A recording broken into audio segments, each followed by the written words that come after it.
A good evening to everyone. I am Marcia Weeks, and you are watching the Marcia Weeks Show, and we are coming to you live from Barbados. And tonight we have a great show lined up for you, and I can see people are on right away. Oh my goodness. And we are talking about Barbados for sale. Barbados for sale. And but of course, we're going to be also be talking about our the march that is coming up. There is a march that is going to happen this Saturday at 10 a.m. At starting at Massacre Park. We've had our permit already for Independence Square, and we're waiting on our permit for Massey for the march itself. Okay, so I know that we checked with the police and didn't get a response today, so we're waiting, but we're planning in faith that we're going to get our permit. All right, so that we're going to have our permit, and so it is going to be on Saturday at 10 a.m. Massey Car Park, right there next door to Kensington Oval. That's where we're going to be, and so we are looking forward to seeing everyone there. And I hope you are sharing. I hope you're sharing. We have several posters out. I saw two videos. One by there's one by Bunga Lights. I started to watch it tonight and today, and I didn't get to finish watching it. Unfortunately, I don't have the facility to share it tonight. But if you check Bunga Lights page, I'm sure that it's going to be there's a great video, and then there's a video that I shared last night. Okay, so here is the poster. Here's the poster, and once you see the poster, I'm going to ask you to share. And I have a thing box on my thing. I'm trying to get it off. Okay, good. There it goes.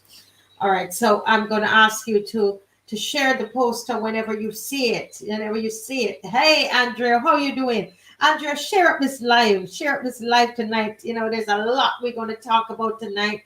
We're going to be looking. Yes, we're going to continue to track what's happening with the unions. What's going on with them?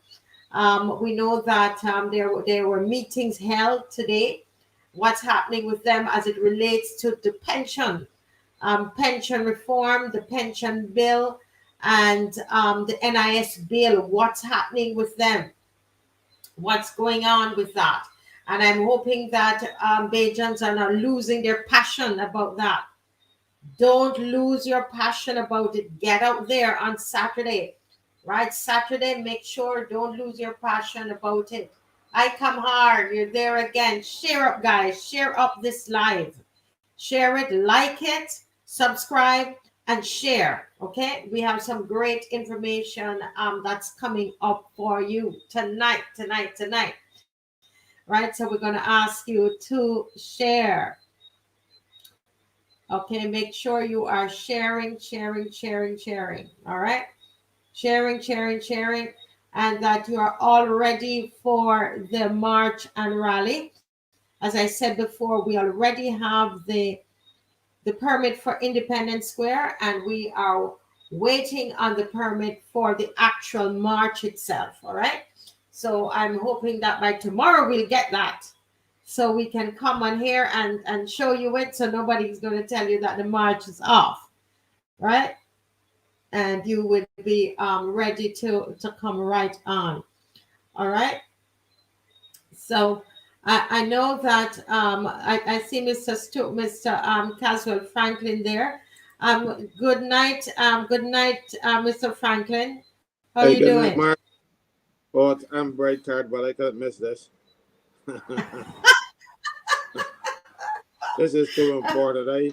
I had three meetings today, And then in the end I had to go out to the polyclinic and send fill it and make sure that it was in a state where the nurses could go back in. So I finished work about after 4. I got to my office about 4 o'clock for the first time. And I'm pleased to tell you that when I got to the office, my secretary had collected $100 from somebody, and they want to remain anonymous and said that's for the march. So Yes, I think I think the rate we're going, we will have a few dollars probably left over for the next one. The people serious. They're quite serious, you know.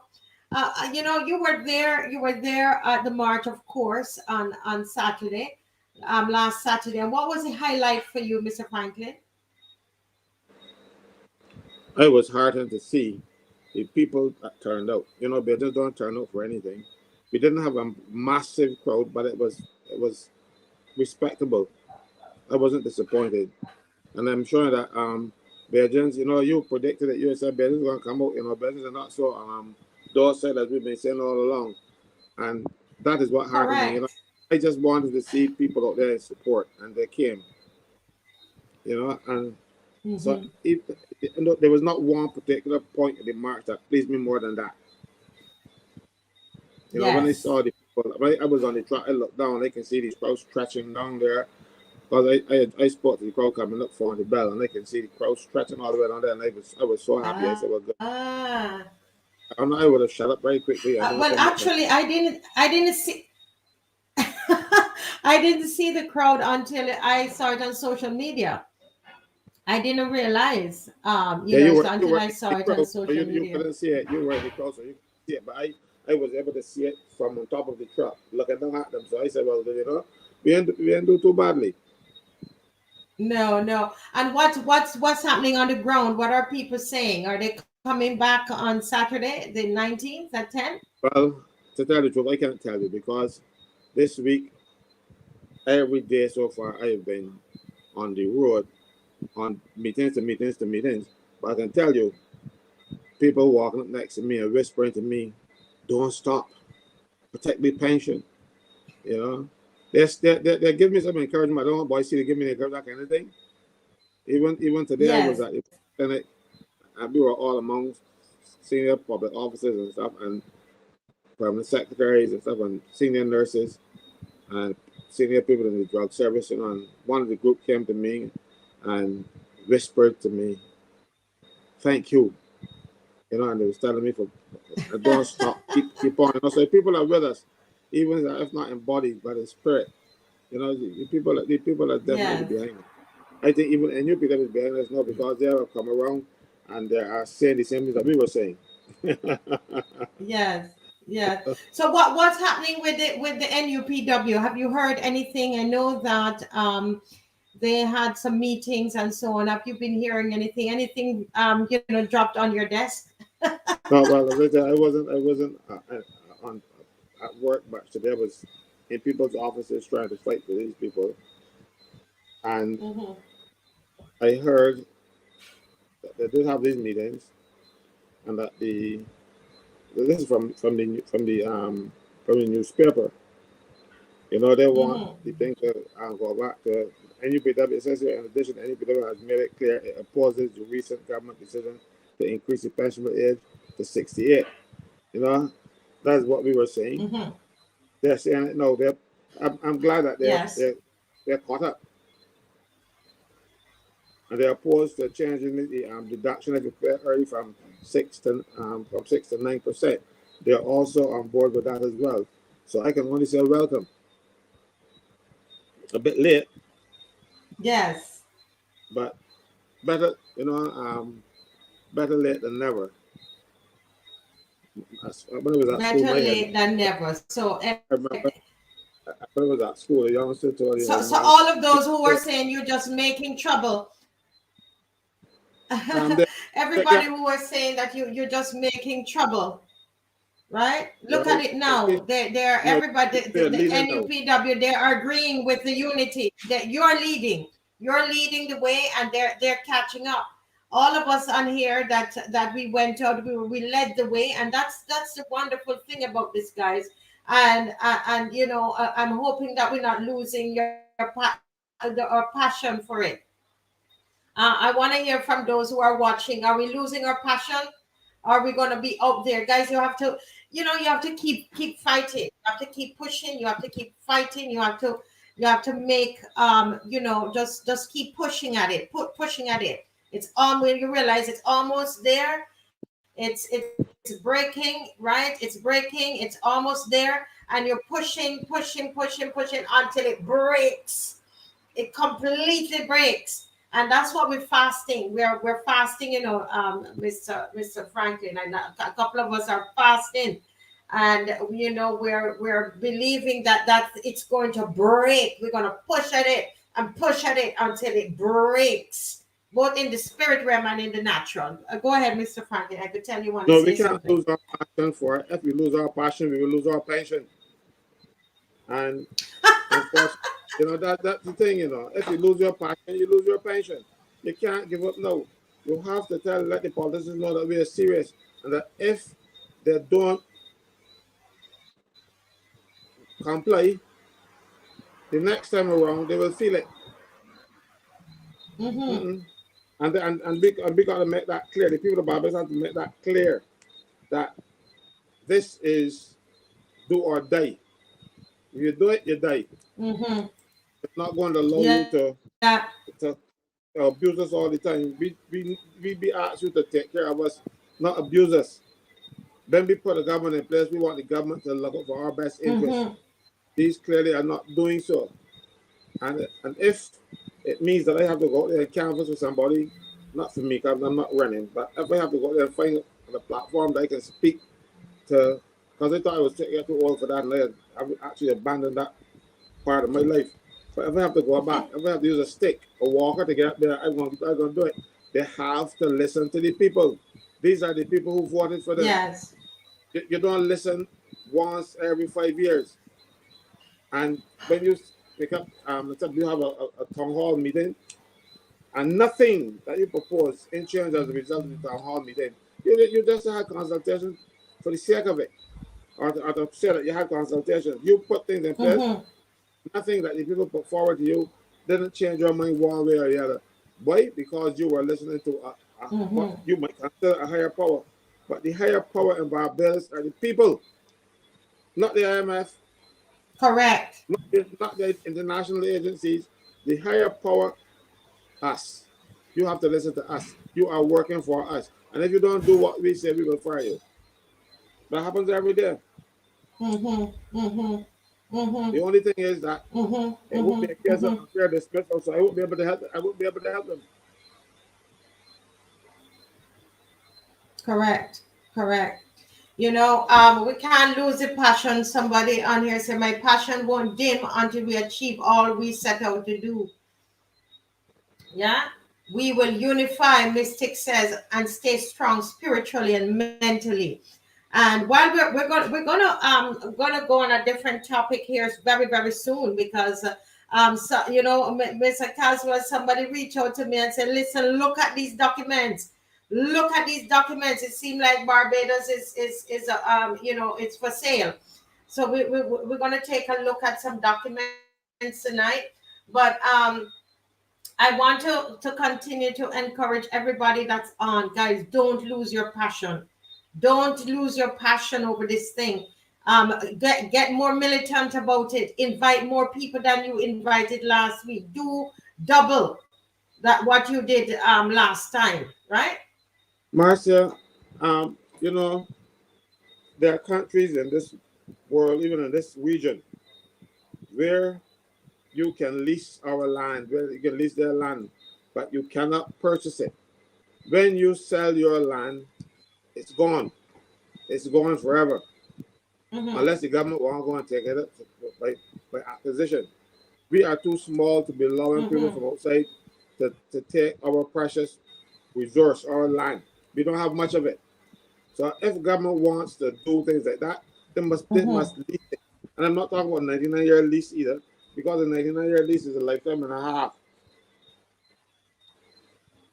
So government got to look at retaining. If they're talking about The attorney general is saying, oh, they got to keep the land for future generations of Barbados and all kind of stuff. Well, the ones that they're selling is lost to future generations of Barbados, you know. So you can't be blowing out and coal. Well, When you well, try to I bring it tell by you the East this. I Coast, tell you. Well, when you try to the listen, East Coast, listen. it's gone. It's gone. It's gone. And well, we have with us here, Mr. Stewart, Kimar Stewart, is on with us, and I just want to Good welcome him night. and thank. Good night, Kimar. It's good to have you on tonight. And we want to talk about. We're going to continue this conversation about Barbados, and the heading I have up there is Barbados for sale. Do you agree with that? That Barbados is for sale? Well, Barbados has been for sale for a while, um, since 1994, when the Barbados Civil Party came in on the Ornafa. We had the influence of the so-called world powers that we owed money to, interfering in Barbados from all back then. So the IADB would have encouraged Barbados to pass a bill, and for chump change, which allowed foreigners to own and purchase land. So that is how we came about a lot of these new golf course Mm-hmm. developments and a whole host of new building and planning regulations around that time, because a lot of what Barbados was changed with that particular piece of legislation. It was called the IADB Investment Sector Bill. Um, During the first IMF program we had on the Sandyford, there was pressure to pass that bill to unlock what they call like foreign direct investment. And if you could remember at the time, I guess you all can remember more than me. Uh, Part of ONAFA's economic policies were using foreign direct investment led by the hotel development, the city's Chandelier golf courses and the Chandelier type golf courses and the other large scale multi-million dollar houses developments, which give influx to a lot of jobs in the tourism sectors and the like. So since then, that has been the selling out of Barbados. So what we have now, or what we're saying now, is large tracts of properties on Bridgetown from government headquarters stretching down to Kensington Oval being Mm. offered for sale. And we have lands at East Coast. I've never heard of the East Coast for sale. I saw cattle washes for sale. Saw Wait, so large tracts of land. hold a minute. You heard that East Coast was for sale. Because we have some pictures here. Let me try to bring up those pictures because people might not believe what we're saying. Mr. Franklin, you heard about East Coast for sale? And I have the pictures too. I tell you, let me try to share the screen here. I think only the East Coast, it is Bear Street. They're moving the geriatric hospital and pretending that they're doing something good for the people, and instead they just want them out of there because they don't want all the old people to close. Then you can sell that land can bring more money. But it's not bringing any money now. They can refurbish the geriatric hospital block by block. No, they can build a brand new one because somebody wants that land up there where it sits on Bear Street. The old people can't, you can't, one time you took care of the old people to the sea, you know. Can't carry them now. Mm-hmm. Yeah. Do you know what I'm trying to find where exactly. So this is a document. This is a investment. This is a document that outlines the all the different places and locations that are for sale. Am I right on that, Kimar? Yeah, this is a investment document which was published by the Prime Minister, because it has her face and signature and a message from. Okay. So And it was let me published by get. the Barbados Tourism Investment Inc., the BTII. Okay, so this is an official document. So let us establish that. So this is the Prime Minister, Mia Motley, and in this document, she has here an opening address, and her signature is at the bottom of it. And she is in this document. The document has in it all the different areas and locations that they are selling, right? So I want to get to the section where you made mention of East Coast. Do you have the page number there, Kimar? Well, the document with the East Coast, I saw that circulating under a listing from a real estate company, a private real estate company. Mm-hmm. Mm-hmm. Okay, so Um, I can actually put that one up. But so continue speaking, and then I'm going to put it up. Keep speaking about that. eh, That is where they fix the road. so, And when they fix the road, they stop. Then just after you pass where the East Coast section that they go to sell, they stop the road construction. They only fix the road to make it look more attractive for the purchasers. right. They get But what is of concern to me though, the Scotland district. I don't know if y'all can remember that the government debated a Scotland district rehabilitation bill in Parliament, where it was announced that the Scotland district will be receiving $256 million in loans from the Chinese to do road repairs and redevelopment of the Scotland district. yeah. And I the remember. government, yeah, the government vested some type of, I don't know what they vested into the Scotland district. Probably seeking to turn it into entity. So we don't know who owns the Scotland district, or if however they set it up. And as far as we know, that entire line of St. Andrew, if we go down there, my understanding is that it has been taken up to do specific projects and the like. And we have not had any real details surrounding the loans from the Chinese. They said are close to $300 million, and there were some other developments going on in St. Andrew, but the government was not necessarily transparent as to how they operated.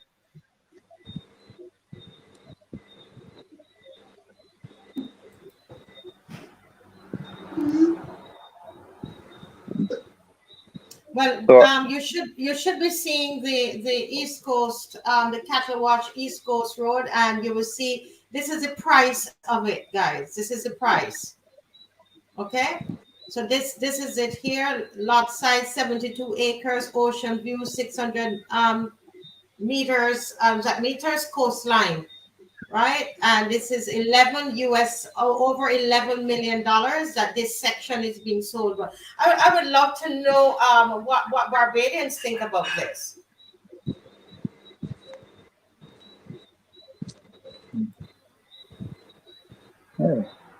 this is very interesting. But what will happen? They will sell all the coast to the foreigners and leave the Barbadians herded into the interior. That's what it looks like to me. That And they're selling off all the coastal areas, and then leave us in the interior. that's what's happening, you know. The children know we're not going to be able to go to the sea.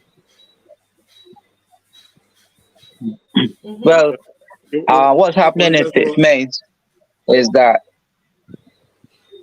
if we go down Six Mains St. Peter now, we are being told that the residents at Six Mains Bay have to move because they sold that parcel of land for hotel development. And the residents who right now in Six Mains are concerned. I actually went down there and heard some of the concerns of the residents. We actually had a meeting down there. Persons like Hensley Bain and Alwyn Bob had a big role in bringing about that meeting. And right now, those residents are running scared because some type of new hotel. I attempted to go down there and the road was closed off. You had to drive all up into where the former GIS school was in St. Lucie to come all back down to St. Peter. So that side of the world, I mean, we're not hearing much about these things, but that side of the world too is going on a serious developments, and we're not hearing much details about these things. Hmm. Somebody here is saying that concerning the East Coast, though, that when she was going to school, she said this land was said to be slippage land, and nobody could dwell on that. So, I mean, what has changed that they're now selling it? Hmm. Well, eh, this is a strange phenomenon. I too would like some details. I really, really don't know. This is shocking and surprising that lands like this could be on sale. I don't know if it's government lands. I don't know if it is private. It looks undisturbed, which means it more than likely is either government land Mhm. or some type of family private land from all back in the ages. I don't know. But as far as I know, this is undisturbed land, and I think that we should be made aware of what's happening because I don't think this is fair to the people of Barbados. Mhm. That people aren't aware of the. And you said you got this was online. This was floating around online, or? Yeah, I saw it floating around online, and Mm. when I checked it out, it was listed on the for being sold under a private real estate company. Interesting. I'm curious. I mean, for those of you who are watching, how do you, as a Barbadian, how does this make you feel? I know there was a lot of uproar about Joe's River. Someone here saying that they sold Joe's River to the owner of Edgewater Hotel for development. How does this make you feel as a Barbadian? Sonia Perch, Mern O'Neill, is it that you think that is it something that the government has to do? Seeing that the state of the economy, that this is the best thing to do to sell as much land as possible. What are your thoughts about this? It, it Well, is it, it is power, that kind of behavior, with power type of things to sell it. But when you sell rather all your land, you can't sell it again. Mm-hmm. It's like, this government is like a power, you know. You're selling powers when they want some money. They go in the house and carry anything in the house and family silver. This government is selling our family silver and they're selling it for chump change. They're like powers. And I'm very well, serious. I'm not trying to disparage them in any way. I'm just describing their behavior. well. Remember the marina at St. Lawrence Gap? They're compulsory acquiring that property as well to build a marina. You remember Miss Ram's land on Bay Street? They forcefully took Miss Ram's land, gave it over to a private developer, and year after year after year, they keep saying the Hayat will be going up, the Hayat will be going up, the Hayat will be going up, and the Hayat has not gone up. St. Lawrence came, that's gone up. One or two other properties came long after the Hayat had gone up. So how is it that the government is forcefully taking people's land and giving it over to developers as opposed to developers approaching the owners and buying the land directly? I explain that to you. If you have piece of land, anything, not land, if you got old car, and some person will approach you and say, I want to buy your car. And you say, okay, pay me $20,000 for it. Doesn't matter if it's worth $20,000, man said worth $10,000 to me. So if you want it, you can pay $20,000. So what the government is doing is getting into the market for their friends and buying things cheap and passing them on. That is wrong. Somebody, if that had happened in England, somebody would go to jail for it. You can't do Hmm. that. You intervene. You have look, it might have sentimental value to me, and my sentiment might cost a little bit more. I saying I want. Listen, you are two adults. You got to negotiate among yourselves. You don't need a third party called government to come in and unfair you because the government can say, "Oh, we are buying it for the market value." And not market value. What land sells at in Barbados is what the fellas willing to pay for it. Because if I own land, they want to sell it to you, and you tell me, well, I ain't paying that kind of money, go along, so about to buy it. But government don't want to do that. Government is intervening in the market and giving it, and then trying to give it land to their friends. But that is contrary to the law, because if government don't want it, land, it's supposed to get back to the body, you know. So what the government will do, the government will say, oh, we are a partner in it. Corruption. Because if you have a land, if the government acquires land and then they don't use it for the purpose, they're supposed to return it. They're not returning it. They're calling themselves a partner. Might be PPP and all kind of crap, PIP, PUP, all kind of stuff. But somebody, that one fellow went to jail in the United States. I want the United States to open a big jail for these people because the Barbadian government has tied up the law enforcement in Barbados so much that they don't touch them. I hate to get all this done, I get so passionate, but we have not had a free and fair election in my lifetime.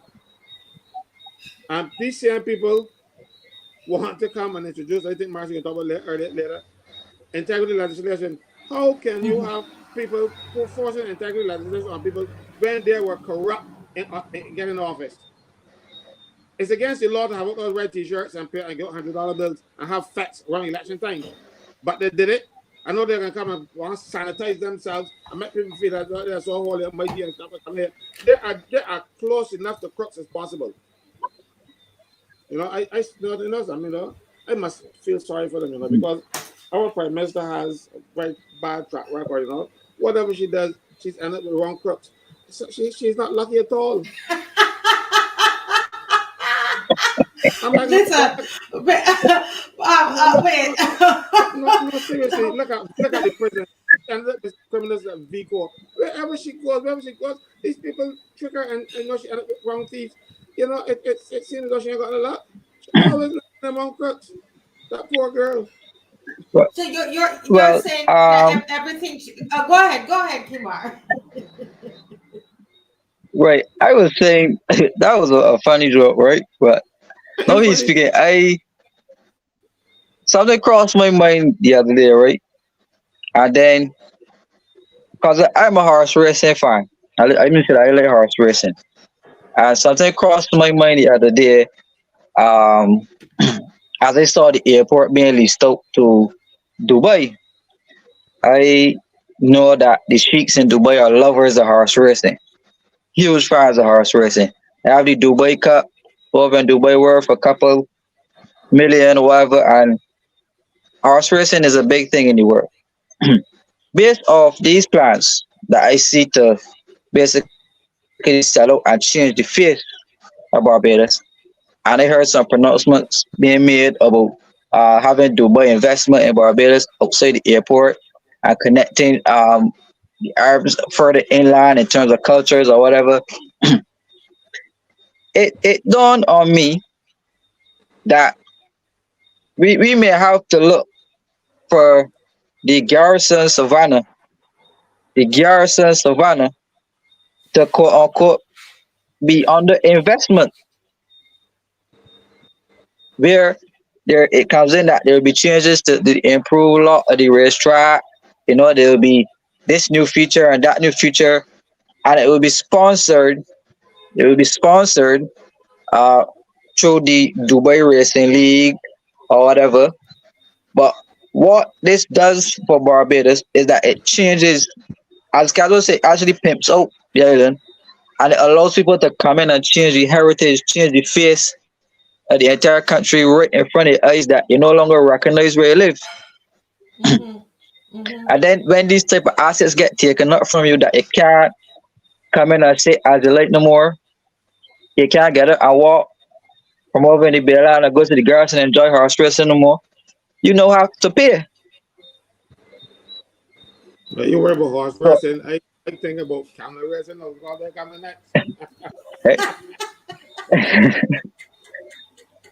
yeah.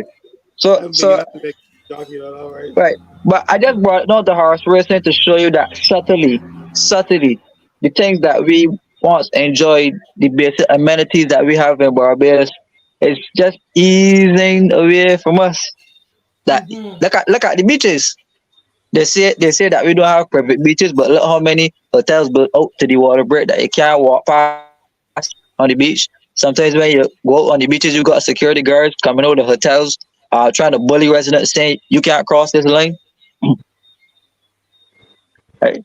So my thing is, if we are to preserve our heritage and preserve our cultures, I think the public needs to force governments to, if they're gonna do this type of bit. I'm not opposed to investment. Huh? I'm not opposed to having investment in the country, but still there's a limit to how much you develop your country or how much you promise out to your country. We Yeah, are I mean, prostituting ourselves. The government is prostituting itself to get big money.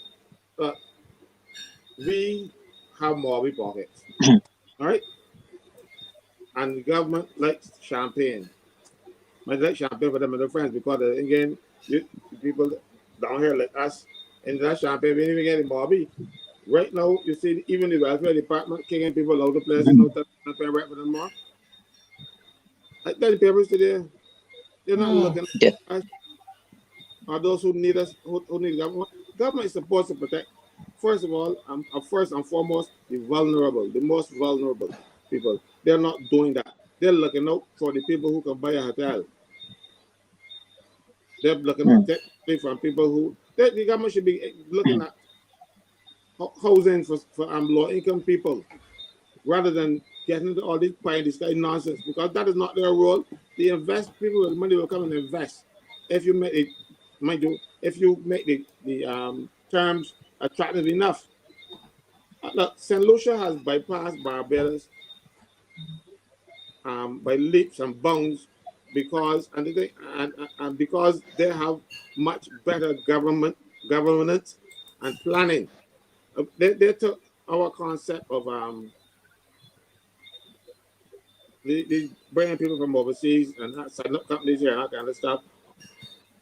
I know they got more than we, and we started with Tom Yeah. Adams. What do you call it? No, you know, Right. because Well, to be fair to the government, uh, this actually started under the last DLP where Canada offered Barbados what we call exempt surplus arrangement, where Canadian companies who are based here could have repatriated dividends or whatever tax free.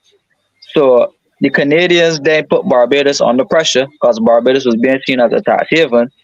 And what they did was to extend the arrangement for other countries, and countries like St. Lucia has zero tax rate. So that's why the businesses actually migrated and took off, and we were not willing to mm, lower ours to zero. Mean it's almost zero by now, but at the time we were not willing to carry it to zero. So the businesses left in droves. I remember listening to the Canadian Parliament where the last finance minister, who was his name was Bill Morneau, he was under significant pressure in the Parliament for having assets in Barbados, and he is involved in a company called Morneau Chappelle. And if you read the NAS documents, Morneau Chappelle has some type of contractual arrangement with the government of Barbados as it relates to the actuarial happenings of the NAS. mm. Oh wow, the plot So thickens. these are things that needed to be said. And he resigned. He resigned from being finance minister of Canada.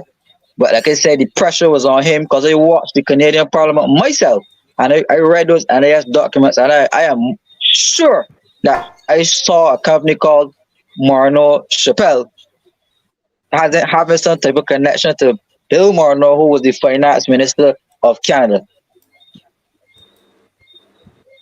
Mm. I tell you, I tell you, the plot thickens, and as it, you it, it, said, it gets worse. as you said, Mr. Franklin, they're trying to pass this integrity legislation. I think that was in the Senate today, but we're gonna come up, we're gonna discuss that a bit. But describe what's happening on the screen here, Kimar. What is this? This is Jammuts Lane, and this is part of what they intend to sell as well. well, for lots of it seems to be the old General Hospital. As you know, it would have contested for the city of Bridgetown. So there were some town halls around the city speaking about its development. Um, so from my understanding, the government has planning. First, let me backtrack on this. We need to understand that we had what we call a chief town planner. We do not have a chief town planner anymore. That office was abolished, and the government passed a new Planning and Development Act 2019, and town planning is now run by a board. It's no longer chief town planner. Okay, Right? so that right, I read that today that has changed.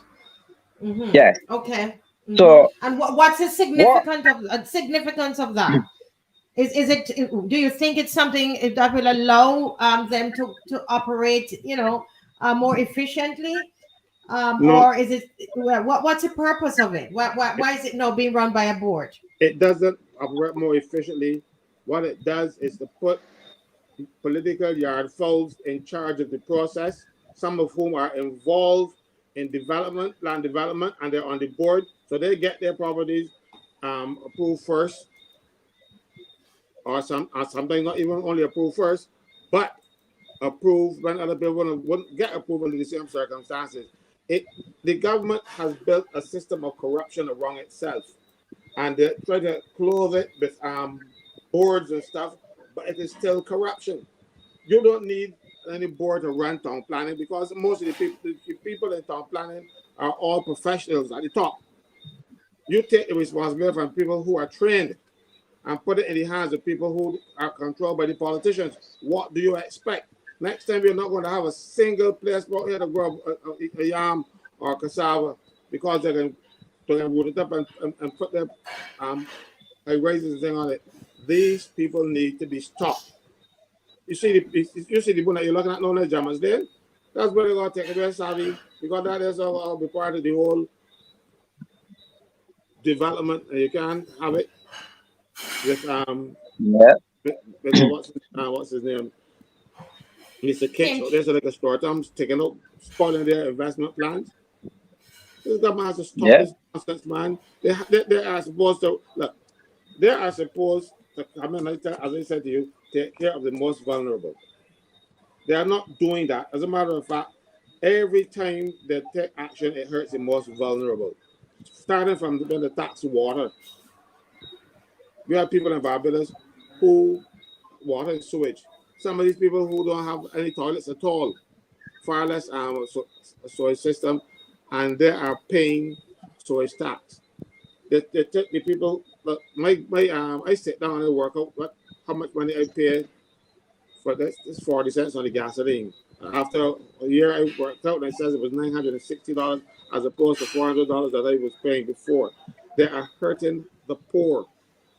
You see, the Lord is taxing on the rich. They write off the monies owed by the rich, but they're going after poor people who got a little house spot and they're working.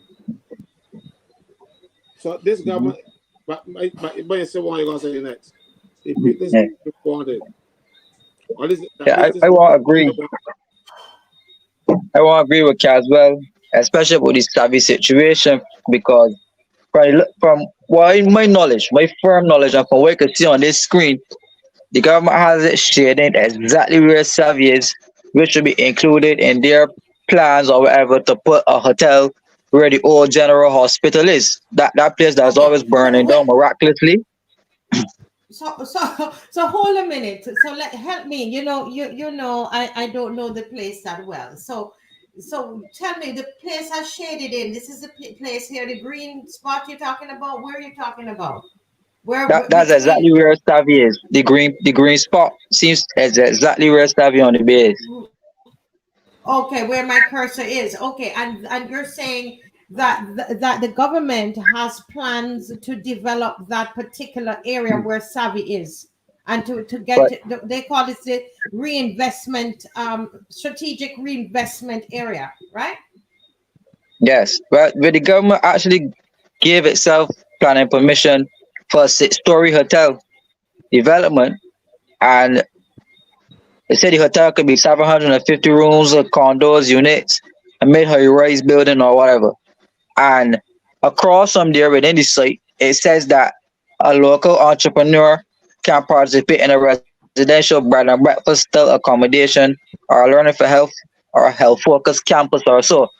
So I am suspecting that the government wanted to use the old hospital building at Kinch'S and give it over to one of their investors to open some, as they said, some type of bread and breakfast accommodation or some type of health campus or whatever in that particular building. Well, Shamara, um, mhm. the people at Ross University had expressed an interest in this old hospital property to build their facilities there. I don't know where it is now, if they have um, continued with that. I also know that they wanted to take up part of the old Ministry of Health compound, which used to be Old General Hospital. Out there, on Bay Street, it just used to be a ward. The rest of the hospital was over there where was the Ministry of Health. And part of that, Ross was interested in. So I don't know what is going on. I just know that these if things look and smell fishy, it's gonna be got some fish in there. I mean, trust me, they got some dead fish there. Well, at some point in time, well, somebody gonna want the building to go up, the high-rise hotel that the government let out the area for. And again, this is not speculation for us. We seeing hard facts here. A document Correct. published by the BTII, a government institution, staffed and sealed by the CEO. And if we could be getting these sort of surprising facts coming out, but then the government coming out and talking things on the media, but they only talking out one side of the mouth, they're actually telling you the fullness of the story. You think by now that the government had not come out and say, well, really and truly, the land was already leased out or the land was already in arrangement with a much larger company or whatever. They don't want to say that because they don't want to tell Barbados that they sold from government headquarters straight down to Kensington over. They don't want to tell the population that. Mm. But there is a video going around with the Attorney General talking about car park. You see the car park in this plan here? Then a car park, that was the excuse. Yeah. That was the excuse. I'm not seeing this car park that the Attorney General was talking about. Yes, there can be parking facilities on, and if you're going to hotel, you're going to got parking. But any business now you're supposed to have parking. But this, they're going to take the property from the Kinch'S for a car park for future generations. That is what the Attorney General was. No, we are seeing something completely different from what he's saying. I don't like calling people liars, and I will not call him a liar. I will just say that the truth and what he said is at variance. Hmm. So hold a minute. This is funny. Wait 1 second, Kimar, because we're having mixed stitches tonight. Caswell said that the Attorney General said that they want to create a car park for future generations. And when you think about what they said when you heard him on the video, because I'm like wondering, so what's so special about this car park that it will be for future generations? Now, what we're looking at here on the screen is a plan for this huge hotel. This is a plan. Is this a plan? Am I reading this correctly, Kimar? Yeah. Well, from what we can see here, Or the large building that you're seeing is the planned hotel, which will be by the old hospital on the other side of the road. Mhm. The part where Savvy on the Bay is seems to be included within what seems to be a corridor, which includes that side and the other side. So the side where Savvy on the Bay is, they're saying that it is for enhanced beachfront amenities, and the building could be used to set up a beachfront campus, something health related, or a type of bed and breakfast kind of small arrangement that can happen from there. So the Mhm. hotel can have its larger hotel on one side, and then have a bed and breakfast right where the old award is encompassing the Larry Saviers. Okay, so right, so wow, here I'm reading. It said the first phase of a mixed-use campus opportunity and envisions an up to six-story hotel development anchoring the bay and Gemmont's Corner, with opportunity to expand along Gemmont's to a total of 750 hotel or condo units, supported by mid-rise buildings, hosting a range of hotel, residential, learning. That might wait, Caswell, is this what you're talking about, Ross Ross Mhm. University? Health and wellness facilities. You see this thing? Why don't they just come out and tell the people the truth? It's and, right and, here. and spoil their fun. If they tell the truth, It's nobody will go up right and tell you. here. Listen, and look how, I mean, you know, we're not, you can't, well, you can't, we're not going to compare corruption. But this is the party that rode on a white horse into government and pointing the finger at so many persons and calling, you know, calling out corruption and all kinds of different things. And you really, it makes you wonder what is really happening here. So because here it's definitely, I think, it talks about learning and health focused campus. So that's really what they why they want Savvy out of the picture. Yeah. Mm. Well, as Gazel says, spoil the fun. They can't. They just wanna come right out and say exactly. But I'm glad the public is seeing this for themselves. I am glad because they will be watching. So I am glad. Just don't lie anymore. Just come out and tell the truth and tell the people straight up what time of day it is. Knowing them, I suspect some more twisted mouth lies to come out. Um, because this is probably too good to be true for them. I remember sometime in the year, from the store came out and said that there was a plan to sell government headquarters, and the so-called senior minister over planning and development came out and said that that was not true.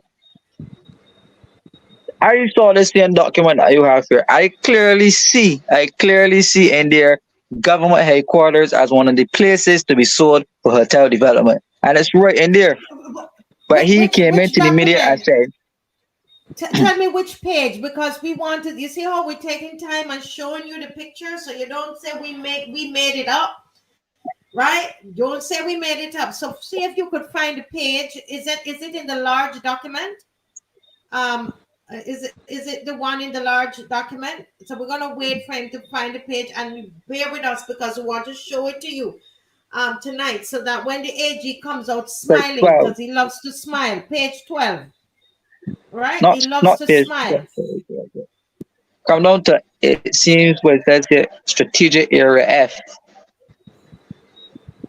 Okay, so and which page is that? Is that on the almost to in the the main bottom, almost to the bottom. of this same document here, or the one or the large one Yes, with the this prime same minister's one. Like that. But if this this is the one? same Okay, one I am let looking me at, that you're looking at,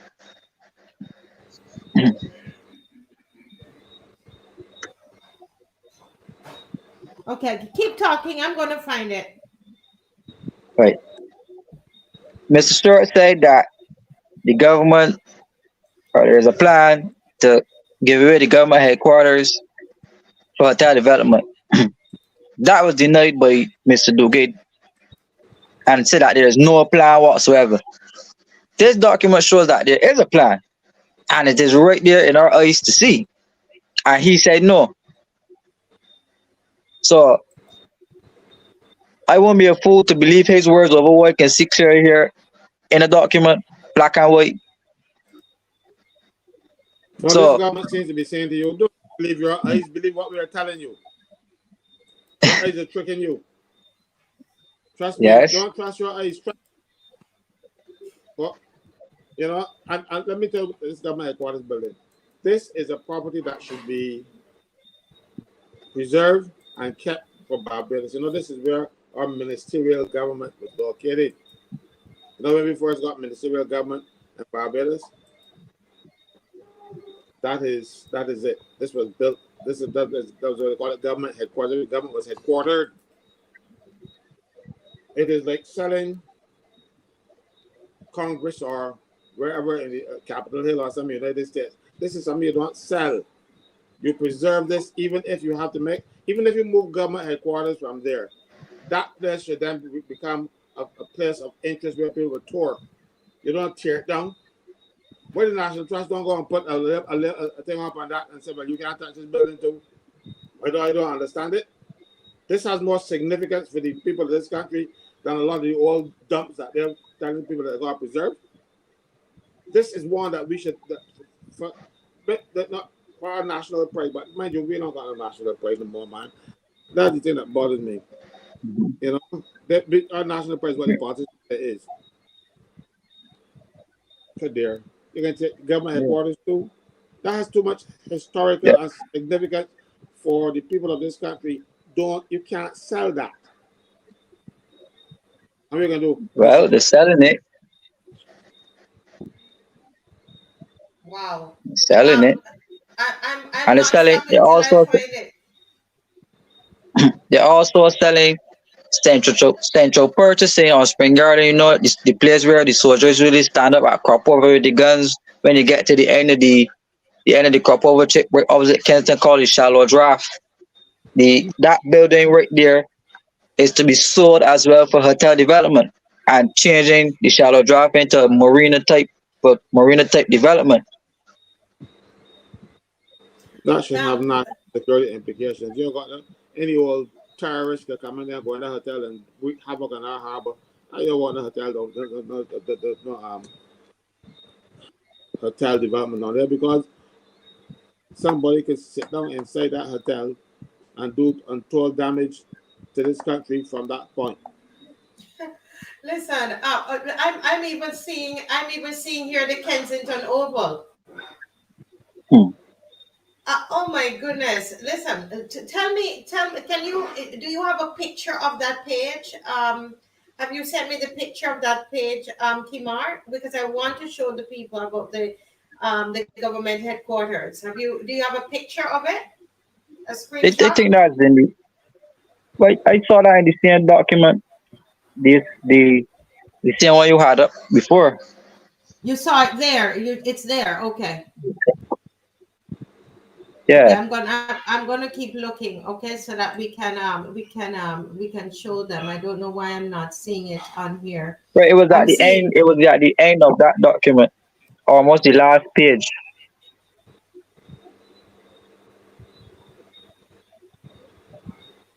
Okay. Government headquarters. Right. Kensington Oval. Right. So I'm seeing Kensington Oval. Guys, just bear with us. I see Kensington Oval, and it's right before Kensington Oval. After Kensington Oval. Kensington Oval, then government headquarters.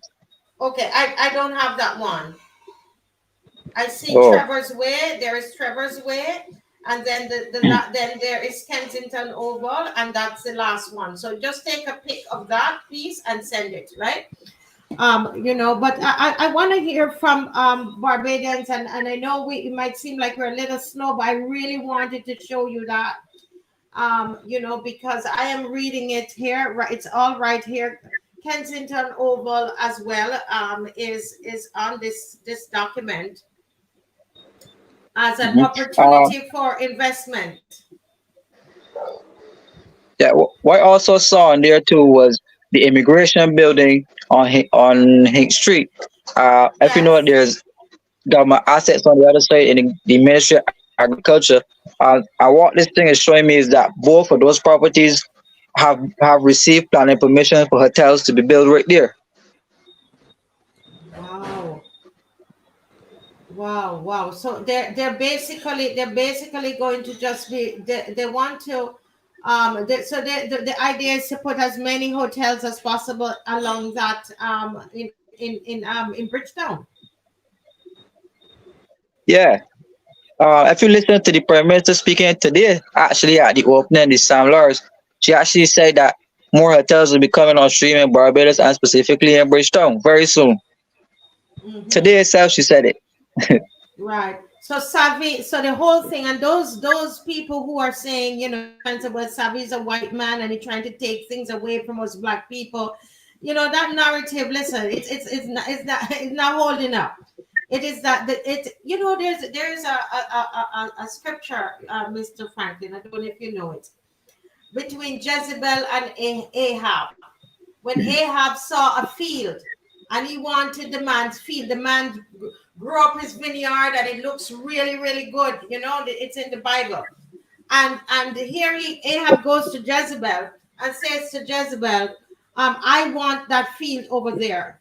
They said, but it's a man's field. And he said he wants it. And Jezebel did all she could do and to make sure that Ahab got the man's field. Naboth. The name of the man was Naboth. You ever heard that story? Anybody? You ever heard that?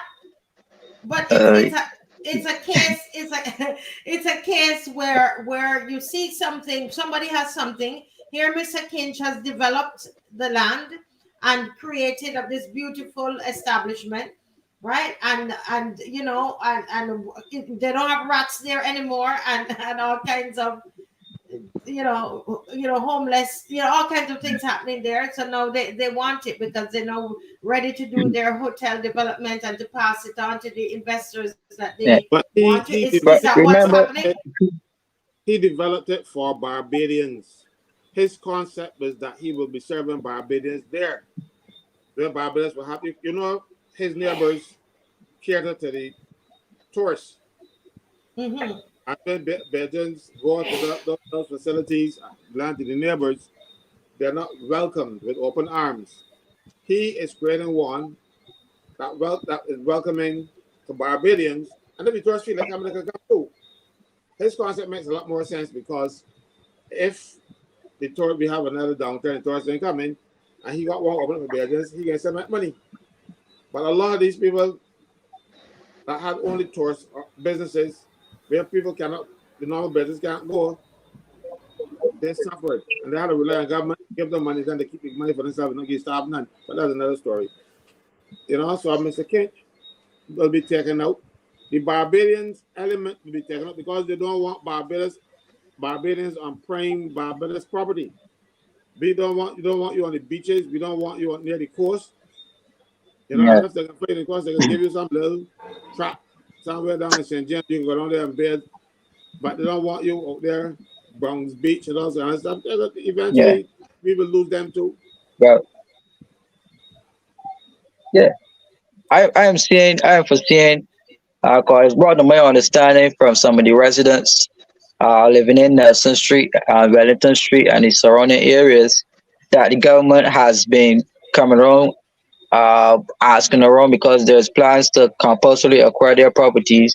The the towers, London born towers, my understanding is that they are seeing it as prime real estate as it's just across from the most pristine Bronx Beach. So those residents in the towers will most likely be moved out eventually, and that given over to a hotel development. And most of the dilapidated houses around the Nelson Street areas or whatever, those persons will be taken over, and those lands will be used for tourism purposes and taken over under the guise of prime real estate. Let me show you something. This is nothing new. All right. You remember we had a depressed area in Bridgetown called Church Village. You're too young for that, Gemara. But it is now the area houses, not the Central Bank of Barbados. Government moved out all of those people who lived in there rather than enhance their living facilities. They moved them out because some of them were poor, very poor. They were building in the yard. So you don't want nobody upstairs inside, right? Like I see some of my yard building. So rather than giving them people a bath, a shower out of the house, they move them out. So this is nothing new. It is how they behave all the time. BAJANS are not supposed to have the best, not enhanced facilities. Ain't going to be BAJANS. BAJANS, like somebody said there just now, we are supposed to be a nation of servers. And you relying on tips from the people who come down here. But this is our concept of development. Our concept of development is get tourists to come, take up our properties, get people to clean their house, clean their yards, clean every kind of stuff, and that's the level that you want by BRIDGETOWN to aspire to, you know. But this is, somebody said diabolical in the comment here. It is diabolical, yes. But BRIDGETOWNs have to open their eyes. I've almost said damn eyes, but can't say that for sure. And stop getting allowing people who come in there and talk about election time, how we care and all kind of thing. Show us anything that they have done to demonstrate that care after elections. And they might do it again, you know. They might get the 26 again. But this is all thing about, you know, there's a saying people say, fool me once, shame on you. Fool me twice, shame on me. BRIDGETOWN's gonna get three times. BRIDGETOWN must stand up. These people do not care about you. They care about the foreign investment that they're going to get. Barbados is for Barbadians first.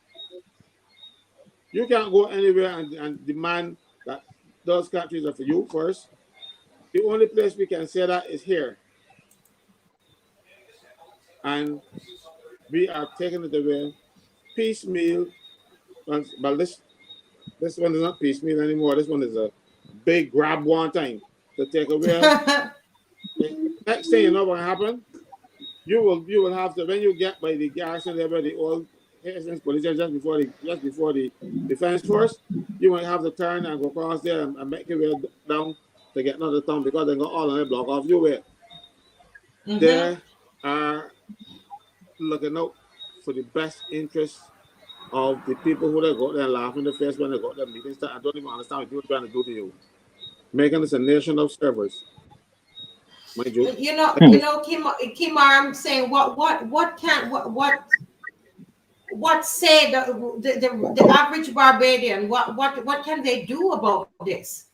You know, what can they really do about this? Because it's obvious that the writing is on the wall. They're going to, you know, and I guess that's why they put that beautiful park there, and hit down the fire, move the fire station, move the NIS building, because there is this plan to make it a tourist. Will become a tourist area. Is this what it is? You know, catching on. Yeah, but in that same document there, in that same document there, actually spoke to expanding the Golden Square Park. They actually said that right there. So the implementation of Golden Square was probably the second thing on the list. So they're implementing the plan slowly but surely, and they may not do it with one fell swoop, but over 5, 10, if they get another term, 15 years. At the end of the 15 years, when the voodoo wear off, it's like, whoa, Barbados changed. Look, you had two buildings, National Insurance Building. A lot of people say it was not structurally sound. I doubt it. I worked at that building, and they had a lot of contamination in there after the water and stuff. And when they found out what was happening, it wasn't anything wrong with the building. The damn people did not cover back the water tanks, and the pigeons were stolen in the water. That was what it was, you know. So they were going to ban the building to find out that it was the pigeons down going in the water. The pigeons were there, sitting on the edge of the tank. The covers were off, and next thing you were drinking that. I challenge anybody to deny that to be the truth. But they pushed down that, and they pushed down the fire station was next to it. Now we have no fire station in BRIDGETOWN, and from what we can see, since they built that square, Golden Square, or where the fire station used to be, and moved the fire station out of BRIDGETOWN, they had a couple of fires in BRIDGETOWN. One was so close to where the fire station used to be that the firemen could have run out with the hose and out the fire. People died in that fire. You have fires. This is probably, I don't know this for a fact, but Barbados is probably one of the only countries in the world that got a fire station in the city. I travel a lot, and I have never seen a situation where you don't have a fire station in the city. But they wanted to give the Hyatt a front garden, because you know the Hyatt now is a road. So next thing you know, the Hyatt will be sponsoring the park and cleaning it up and stuff, so that people can come out there, and the powers are going to go and sleep in Independence Square. You know, the height doesn't have that guidance. That's what it's about. You push down 2 buildings. One built by national insurance money. Mind you, it was built by national insurance money, and the government ordered and national insurance pay rent. Didn't know that, did you? The national insurance building that they pushed down was built by national insurance funds. The government took the building and charged national insurance rent. Wow. You look Wow. shocked. But This, they're always everybody put down the national insurance money because it was there with no body to say stop thus far and no further. And it's both governments. It's both governments, really. It is both parties. That is why the Democratic Labour Party was so wishy-washy about their response to the national insurance changes, because they are saying in their history, we have things. Look, everybody make mistakes. You make a mistake, own it up and go forward. You are not the government in power now, so acknowledge what you did was not in the best interest of Barbadians. You're sorry about it and move on. No, they have to protect what they did. You know, you're not like, be man up and say I'm sorry, because most of the people in the Democratic Party now had no dealings in these things. The people, a lot of them gone, a lot of them dead. So but you still want cover for your party. Well, come out and tell the government that they're wrong. Come out and march with the people. When the merchants in Bridgetown marched because they wanted to remove the NSRL, which I think was a much fairer tax than any other tax that we have. The merchants don't want to pay. Who was in front of the march walking? Mayor Motley. Leader of the opposition, Mayor Motley. She was in front of the march. And now people crying out for the national insurance benefits and stuff, who is not seeing anywhere near the march? The Democratic Labour Party. Well, it should be shame, you know. Well, I just want to put my disclaimer so that I was present as a member of the Democratic Labour Party. Can't speak for who else. I can't speak for who you directly mean. But you know what? They're trying to investigate what it is. You know and I must say that I of this of Mr. Stewart, because he did say that the issue with the NIS was, you know, created by both parties, both governments. So you think Mr. Stewart is a young man, great young man, and he has an independent mind, which does not sit well with political parties in Barbados. You want drones. Poor fella, he's not a drone.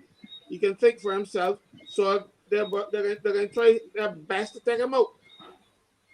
Both parties are going to try to take out him. You want to know why? He's an independent thinker. You don't want independent thinker. You want idiots. Look at the government of Barbados now. Look and see how it is made up. And look and see how many entrepreneurs you had in there. 2 or 3. All the rest are people who can't find a job nowhere else unless they're in power.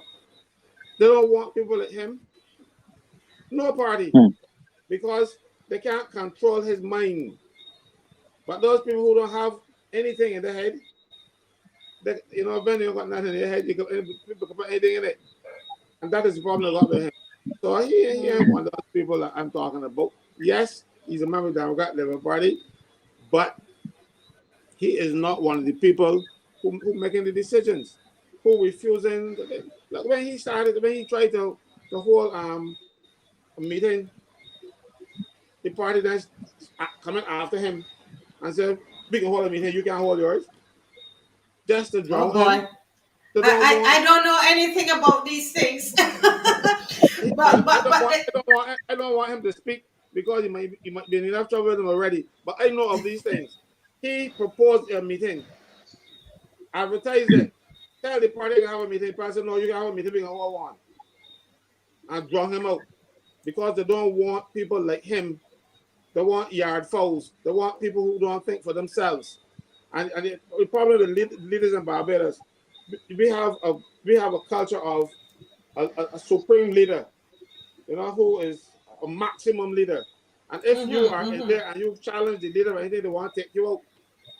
I told one That leader is one time, so true. I told a leader one time, and I he probably wasn't speaking to me after for a long time after. I said, let me tell you something. Your name is Arthur. Owen, not King. Arthur. And he got vexed. You see, the problem is that they're like people to adore them. And you see people now, if you become a political leader, all of a sudden the parties that you are a part of start like almost worshiping you. You are venerated, that kind of nonsense. And then you could do no wrong. And that is what's happening by this Labour Party. We have some person with limited ability, but she become leader. And all of a sudden everybody bow down and worshiping. And she could do no wrong for it. And she's destroying the place. Mm-hmm. You know, this person is saying, when I'm gonna read it, but I don't mean overthrow in that way. She says, why is it taking Barbadians so long to come together and overthrow this government and these politicians? And I don't think she means that a coup or anything of the sort. But the point is that when you think, guys, as I'm sitting here, you see I've been quiet and I've been doing a lot of thinking, Kimar, as you guys have been putting up the pictures when I saw these things, and we told you about the government headquarters, that it is up for, they call it reinvestment, meaning for sale. This is right here in this document. All right, it's right here in the document, guys. Nobody, this is not something made up. This document, we showed you that it started off with the prime minister giving a message and selling Barbados how beautiful it is. Right, and it finishes with her signature. So this is an official document. All right, and I'm saying, as a Barbadian, you're listening to all of this. What is going through your mind? What is going through your mind? Does that mean we're gonna all be living in the interior, as Caswell is saying? What's going to happen to Bridgetown? Are we going to be able to go into Bridgetown again? What's going to happen? I don't know. I'm just asking all these things because it's the government headquarters, Kensington Oval. Does that make sense? Why would you want to sell those things? Am I being naive? I don't understand. I don't understand. Hmm. Well, You money, Mark, money, money. you're not listening. Kibar is listening. It is power economics. You know, you sell where you got to get money now. But after that, when you sell everything, you got nothing left. They don't understand that. If I can understand, if you want a joint venture with some people and or lease the land to them, because you can't take up land and go away with it but no, people will own the land and they will leave it there if they get back to the government and don't do the investment after that, and you will bear trouble. So if it was leased land, you can say, okay, well, the lease expert, or you live up to the conditions of your lease, we can take back the land. But no, these people don't think that far, and so they're just like paroles. I tell you, this is power Yeah. economics. You got assets to But sell them, and you wait till Martha, when you you, don't have assets left, then you start worrying where you get some from there steal. But yeah. the government Martha, don't you're a steal. Jamaican, so sorry. Mm-hmm. I would say, Martha, you're a Jamaican. So in Jamaica, there's something called toll roads. Call who? Toll. Tolls where you have to Yes, pay to tolls. drive on the road. Yes, yes. No, no. What, as I mentioned earlier in the show, we have to keep our eyes on the parish of St. Andrew as a whole, right? As I said, we received close to $300 million for roads investment in St. Andrew, and Mm-hmm. particularly the Scotland district. Now, a road don't give you back the money. A road is not an investment, right? So, Mm. how now when Barbados do not have the money to repay these loans, how then would the Chinese get back their money? So that caused me to look into what happens in Jamaica. Mm-hmm. Correct. Correct. Correct. When tolling booths are set up around the edges and in and around certain places, and then Barbadians have to drive on their own roads, pay to drive on their own roads, while Mm-hmm. still paying gas tax and all type of tax or whatever for the same roads. on top of being taxed in the first place to help pay to build these same roads, then we will understand what is really happening in Barbados. And you can't Wow. when you can't use it no more for free. I trust and Yes. believe it's already happening in Jamaica where Jamaicans have to pay tolls to drive on their road. So don't feel You're that it you're you're correct, and we are paying with and is it Chinese? Is it Chinese right. that are And the benefiting Chinese from on the that? roads. Mm-hmm. The Chinese do own the roads in Jamaica. Wow, At wow, least wow, 16 wow. kilometers of highway. Somebody's asking here, if the government is Mr. Maximus. Everybody, I mean, I'm shocked. So they're asking, is the government broke? Why is it you would want to sell the government headquarters and all these different places? It's at Kensington Oval. All these hotels gonna be all over. Is the government broke? Who can delve into that one?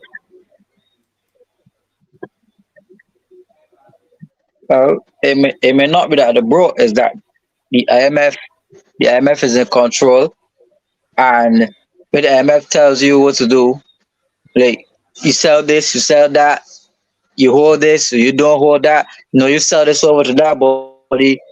That's what you have to do. So people might say the IMF does not directly control a country, but they do, because when they tell you that you cannot spend some of your money on the specific things, you have to go and then look for money from other places. So what's the first thing? State assets. You have to sell off your assets because you have a loan payment for $300 million coming up. So you got to put some assets on the book that value Ah. $300 million so that you can repay those loans when they become due. I tell you, Barbados borrowed $4 billion in debt since 2018. Okay. So they are, so This what just they're this doing, has and nothing to do this with document. it. So this document here Sorry, go is ahead. from 2019. 2019. It says here. So they are now selling off they have to sell off the state assets to be able to pay back some of this loan. The thing is, Yes, yes. IMF looks at Barbados as a third world country, and Barbados should not have free education, universal free education from nursery to tertiary, and free health care. Look at the big United States, they don't have that. So who we are putting money into the IMF? This is America I'm talking about now. We are putting money into the IMF and letting you, and your people are better off than ours. That's the thinking of the IMF. So we are too well off. So they're going to take us down a peg. Yes, we were broke, and we were broke for a long time. That is why they misappropriated the National Insurance Fund. That is why they Mm-hmm. took up people's investment in government paper, and they don't want pay them back, and they're also telling you that if they acquire your land, or if you have a court judgment against the government, that the government will pay you in bonds. Yes, the government is broke, and this government is spending the money like a drunken sailor, you know. But you probably might not know drunken sailors spend, because the old British Navy boats don't come anymore how they used to. But you start going Nelson Street, man, and next thing you know, a lot of people in Nelson Street got money. So this government is behaving like drunken sailors, and they don't realize that they must exercise thrift. They are spending like there's no tomorrow, and then they hurt us. That is why I don't have anything like any government paper in my possession, because the government can come and take it at any time. They say, oh, they will not do Mm-hmm. that again, but I can't trust them. This government has not shown that the people of Barbados can trust them. And the thing is, governments usually have a manifesto.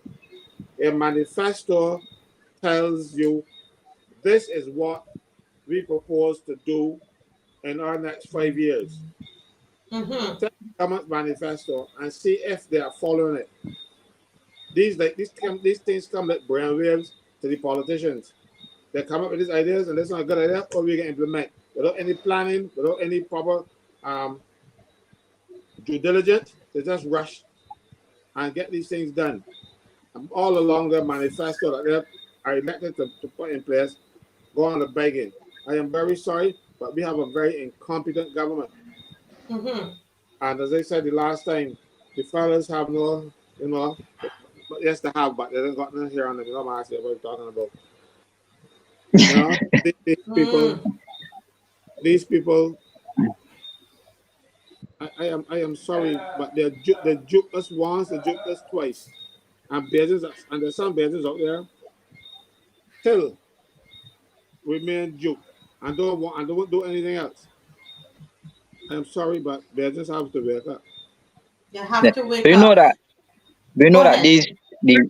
the IMF has been telling Barbados since early 90s that your pension system is too generous to your people. Why do your people get non-contributory pension? That's free money, and you need to cut that out. I mean, and they say not such plain language, but they say in economic terms or economic language. And if you read most of these reports, they have been saying these things to Barbados for quite a long time. That is true too, but And that is yeah, true. The only clown that implement them is this clown.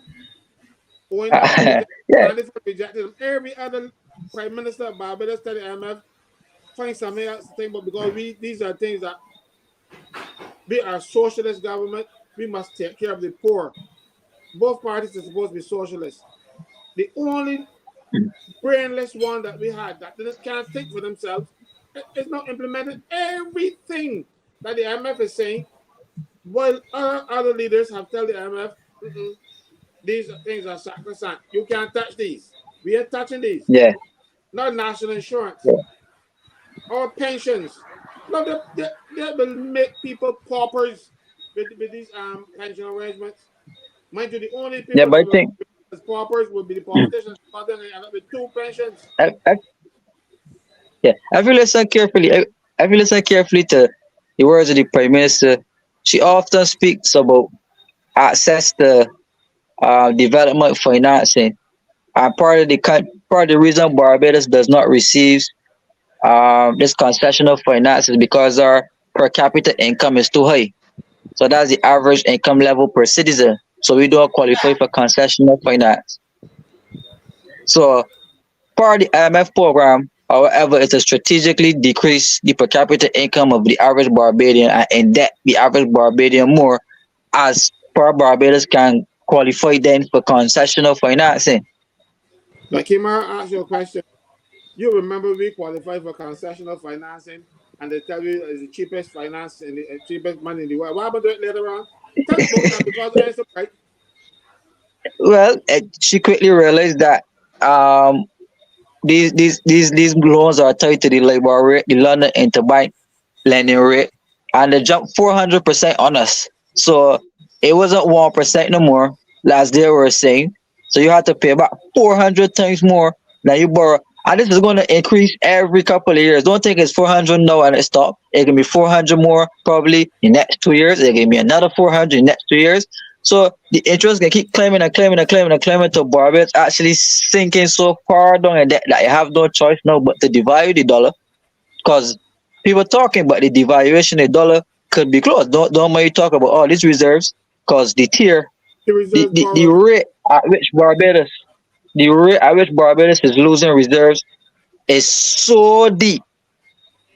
That's why we have to keep constantly borrowing, because the war in Ukraine, international oil prices, everything going up. So you're spending more and more and more foreign exchange, and it tearing and it tearing and it tearing.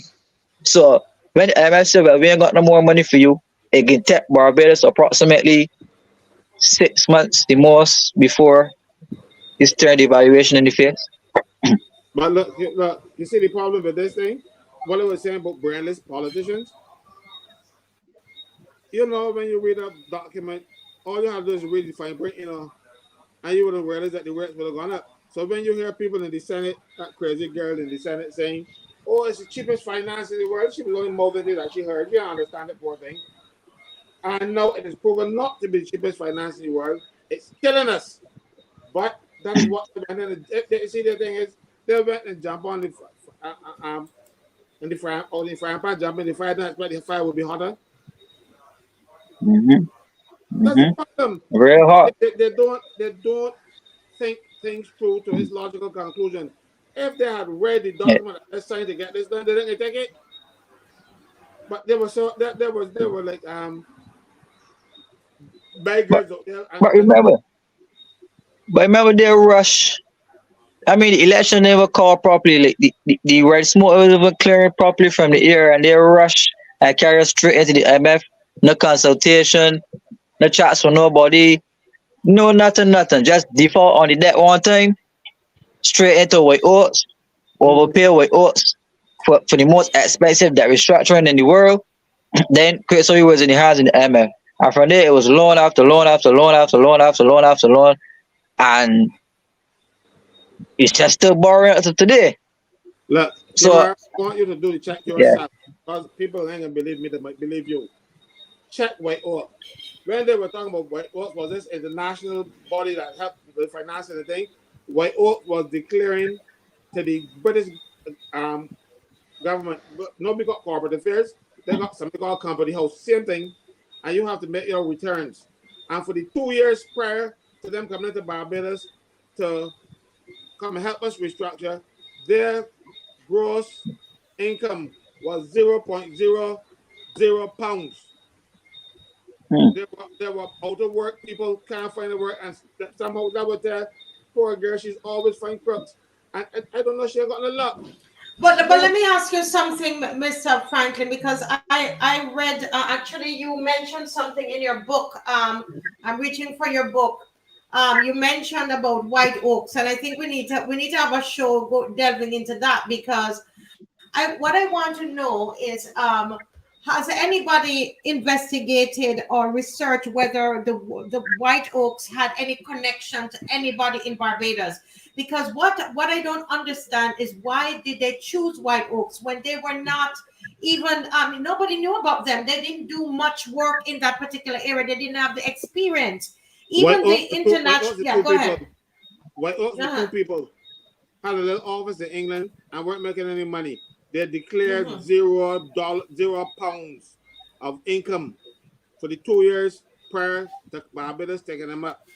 They were international con men that conned the government of Barbados, or if the government wasn't conned, they went along willingly with this scheme, and they get $54 million. It was $54 million to do this debt Yeah, restructuring. 54 million.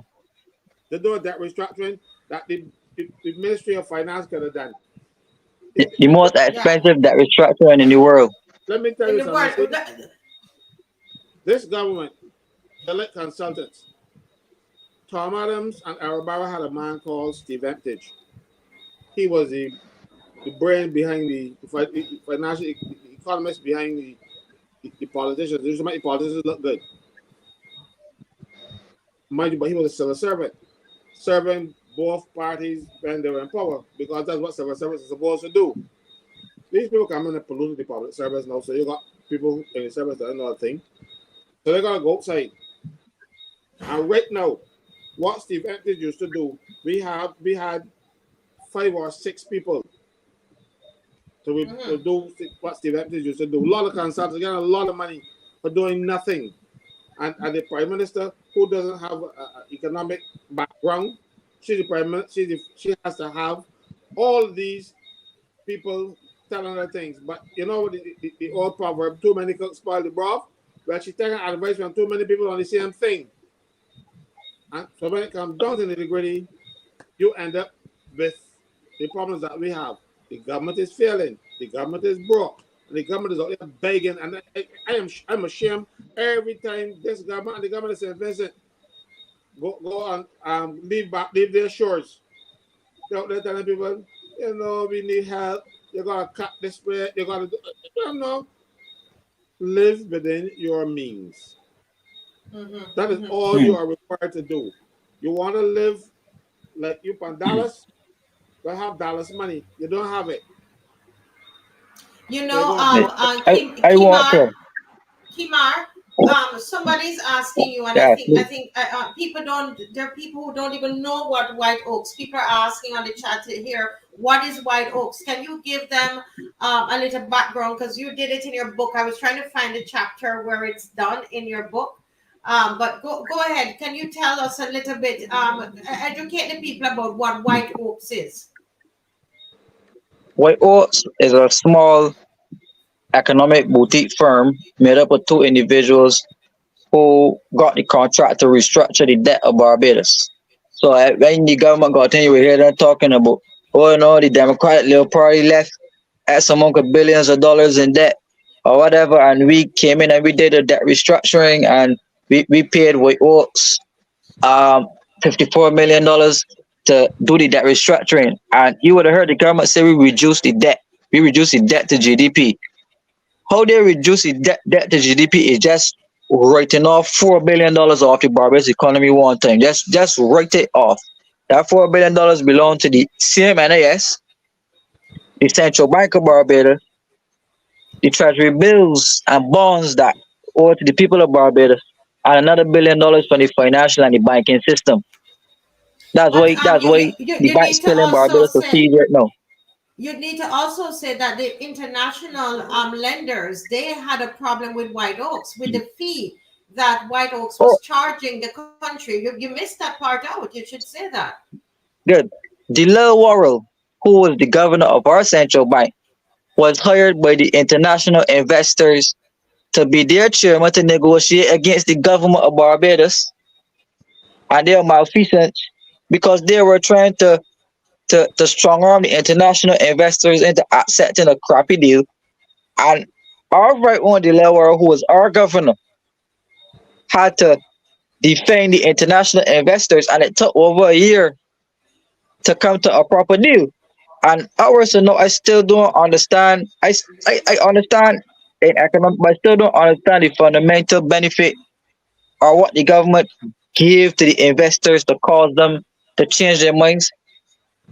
Because the government, if you understand what they did locally, as we discussed previously on the show, the government passed a unanimous law where only four of the investors, the large investors, say yes to the restructuring, rob the people. They passed some other laws in Parliament, however, to pay you in bonds. So on one hand, you had Kevin Greenidge, you had Ryan Sean, Marshall Cattle saying, "Oh, we reduce the debt. Oh, we reduce the debt. We reduce the debt to GDP." The debt they make don't cause, you know that right now we ain't even paying back the debts really. You know the Mm. government still holding up and the people money that they robbed 5 years ago and upwards and those still have not start back paying the local investors. Like that only couple of their friends and stuff probably got back the monies. So they were hoping to do that to the international investors, and through the delay World's intervention, that was not the case because international investors were willing to sue them in international court for their monies. You know what? Let me just read a little piece of your book. This is Kimar's book here. And it says that on June the 1st, 2018, government announced that it had appointed White Oak Advisory Limited to act as its financial advisor in the context of the debt restructuring. So this was just after they got into power. According to White Oak's engagement letter, the government the government had agreed. One second, mute thing. The government had agreed to pay the firm just over 21 million for the successful restructuring of its roughly 5 billion of domestic debts, excluding arrears. So they agreed to pay White Oaks $21 million. Okay. It should be noted that the letter was signed 5 days after the Prime Minister was sworn in on May 25th, 2018, and 2 days before the government announced it was defaulting on its debt. Okay?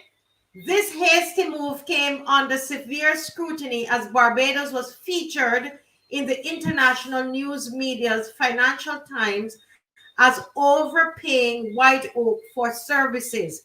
And that's why I'm wondering, guys, I'm wondering, were they working in collusion with anybody in Barbados? Why the Financial Times were saying that Barbados was overpaying them, because Barbados said that they would pay them $21 million. Is it that other people were getting money from this? The International Creditors of Barbados formed a credit committee and appointed former Central Bank of Barbados Governor Dr. Delia Worrell to lead negotiations on their behalf against Barbadian negotiators. Listen to that. And let me just read. I'm going to move on and just read a little bit more so that those who didn't know about it, because I got educated through Kimar's book. Let me just read another little piece here, because I like to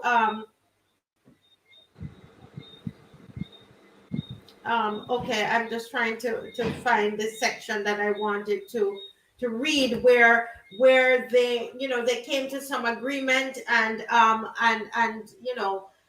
the debt restructuring happened. So, but the thing is, why did we agree to pay them so much money that even the international community, they thought it was overpriced?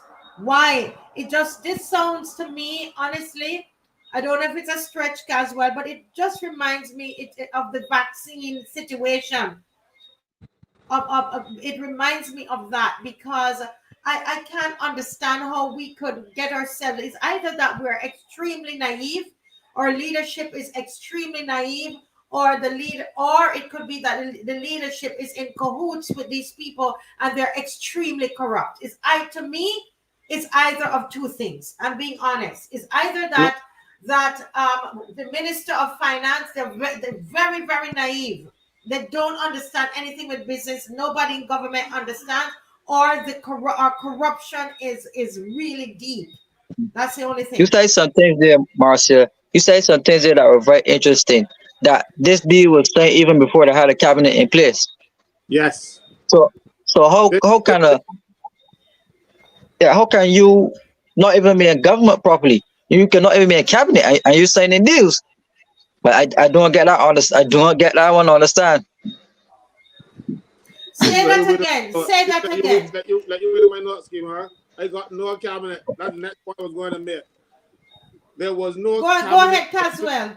There was no cabinet in place to support this White Oak deal. And let me go back a bit more behind the scenes. There was no cabinet. It was just a few days after the elections. So these things didn't just happen suddenly. The Barbados Labour Party was plotting this all along during the campaign. So that when they came into office, within 5 days they roll out everything. And watch it. The director of national insurance suddenly became director of finance. Now national insurance fund is being raided. You see everything connected. Oh, everything connected. Even up to now, his signature is still by the national insurance checks. A lot of people think they were fraudulent. No, his name has never been taken off. The rush so hard, they didn't even take off national insurance signatures yet. You know what I mean? But I don't know what role he played for the Barbados Labour Party, but the first person appointed in the government service after the election was him as director of finance. This was the director. And they changed. And they implemented something called the Public Financial Management Act, which gave the director of finance significant powers in Barbados, because he was the one who locked the nurses' pay when they went on march. I remember when Caswell marched in town with the nurses, I was there, and I remember the nurses' accounts being frozen through instruction from his office. Look, not only frozen. And they denied it. They actually went to the financial institutions and tell them the money was paid in, take it back out. The government raided the accounts of those nurses. So hold a I know when minute. So you're telling me. Hold a minute, guys. My head is getting hot here now. So you're telling me that this government that campaigned on the fact that the other government was corrupt.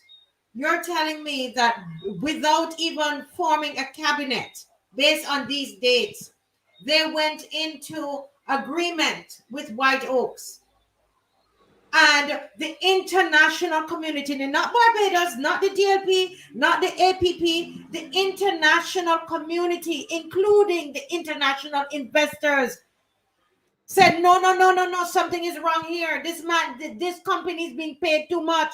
They spot the corruption. They spot the issue outside of Barbados. When are we going to wake up to that? we don't want to wake up there. You see, sometimes people do not like to admit that they were fooled. You know, you look foolish, you know, and so people now realize that they were duped by this government, but they're too shame. They're too shame. Wow. I was telling you though, and when the nurses went on strike, you know, salaries are paid early in December. This government issued instructions through Ian Carrington, the director of finance, to take back all these people money out of the bank, and the banks stupidly allowed the government to withdraw people's money. Wow. So that was the thin end of the wedge. Anything can happen now. And how we know this to be the case? When some nurses went, I think period was the 16th or something else, the 17th, but 17th is anything after 4 o'clock from the 16th. So when people went at midnight and 11 o'clock and things, because when they wanted the money, people were broke, they managed to get their money. But the next morning, when other people went to the bank, instructions were given to take off the money. And the call center in Jamaica is who informed us of the case, because when we called the local banks, they were pussyfooting and trying to give me some stories that weren't the truth. I said, look, wait till the Barbados banks close, because BAJANS don't answer this call then. And the guy said, instructions from GOB, Government of Barbados, to take out this money. And they denied it, you know, until we published that voice note from the bank in Jamaica. They actually went and stole people's money, aided and abetted by the banks, because if I have money on my account, you can't take it off unless I give you a check or some sort of instrument to provide my money. The government just said, we want that money. And the banks fall into line. Something is awfully wrong in this country, and people criticize the nurses who were standing up for their rights. And I can tell you something, you know, a nurse wrote me a WhatsApp message and thanked me very much, because I put her in touch with some people in the States, and now she's working for my Prime Minister as a nurse from Barbados. Barbadian nurses are in demand outside of Barbados. The only place Barbadian nurses are not in demand is in Barbados. We can bring people from outside. We bring Cubans who cannot speak English. We do all kinds of things and put them here, because we are stubborn. Not we, the government is stubborn, and they don't want to admit when they're wrong. But this trail. One thing I want to pay some attention to, and if you don't speak about it enough. No, I don't have a problem with leaders or prime minister of a country flying abroad to do diplomatic business. I mean, that's required. However, if we use the words of our prime minister, where she was opposition leader, which she criticized Frondel for traveling, she told Frondel to cut traveling because it was spending too much money. No, whenever our prime minister leave Barbados, she don't travel on Liat because, from my understanding, she and a couple of her buddies destroy Liat. They don't travel on Caribbean Airlines. My understanding is that they travel on private jet. My question, can we see the itinerary of how much the government of Barbados spent on travels with the office of prime minister to all of these countries all over the world, and whose private jet she traveling on, how much she paying these people to travel both on this plane, what substantial investments Barbados has gained from all of these travels, besides marking up favor and kissing up to the French? Because you know the French has substantial control in Africa, so you're trying to get the African vote so that you could become the something of the UN later. So, what is coming to Barbados of all of these travels? And I know that the Prime Minister don't travel alone. The Prime Minister travels with entourage. Of course, And Mhm. like I That's said, true. I don't have I don't have an issue with if you were traveling, but the fact that you criticize Frondell, who from my understanding never used to travel that regular, and you up the fly miles on him by like 1,000 times. I think somebody has to rightfully criticize and say, well, how much now are you spending on travel and how much money you paying to leave Barbados every day or so? Kimar, you must remember. You, as I keep saying, you're quite young. You might not know these old Belgian sayings. The Belgians just said, "Don't mind nigga mouth, mind the actions." But I well remember this same Prime Minister saying when Frandl had 17, a cabinet of 17, that was 5 more than Barbados needed. Barbados don't need so much ministers. And then when she came into office, she went to about 26. You remember? If 17 was 5 more, and her excuse was many hands make like work. You know, many hands in some instances don't have any work when it comes to this cabinet. But she had 26, remember? 26. But just a few short months earlier, she was saying, Barbados don't need more than 12. And she went more than double 12. So don't mind nigger mouth, mind nigger actions. Mm. Right? A cabinet that draws $4 million every year. And like I said, they have 4 more years in government if you allow them. So that's $16 more million that they have to collect out of Barbadians before they vote. I saw somebody in the comments here asking what happened to Leah. No, Leah is a long story, but I just want to cut it short quickly. Leah, if you listen to the Antiguan Parliament, you had a minister in the Antiguan Parliament getting up and doing an entire puppy dog tale on Barbados. I hope Barbados as a country helped to destroy Leah. The old arrangement, Leah 1974, as you will know, has different countries as the shareholders. Barbados, St. Vincent, Antigua, and I think one more country. And Barbados as a country wanted to relocate the headquarters of Leah from Antigua back to Barbados. And the government was using whatever tactics to bring it back here. And the Minister of Finance then, whose name was Lennox Wesson, got it in the parliament and said that there are some persons who are hell bent on destroying the old Leah arrangement and hell bent on destroying Leah because they don't want to see Antigua doing successful. Now he said in the parliament that a lawyer from Barbados appointed by the government of Barbados stood in there and said that basically Leah can't survive and that the Civil Aviation and Authority in Antigua has to go under because Barbados intends to establish its own civil aviation authority in Barbados. And that there were strategic plans given on, I just repeating his words, there were strategic plans given on the instructions of the Prime Minister of Barbados to kill that civil aviation authority and to ensure that if it cannot move back to Barbados, that the arrangement will just go bust. And Mhm. these are not my words. These are not my words. Those were his words.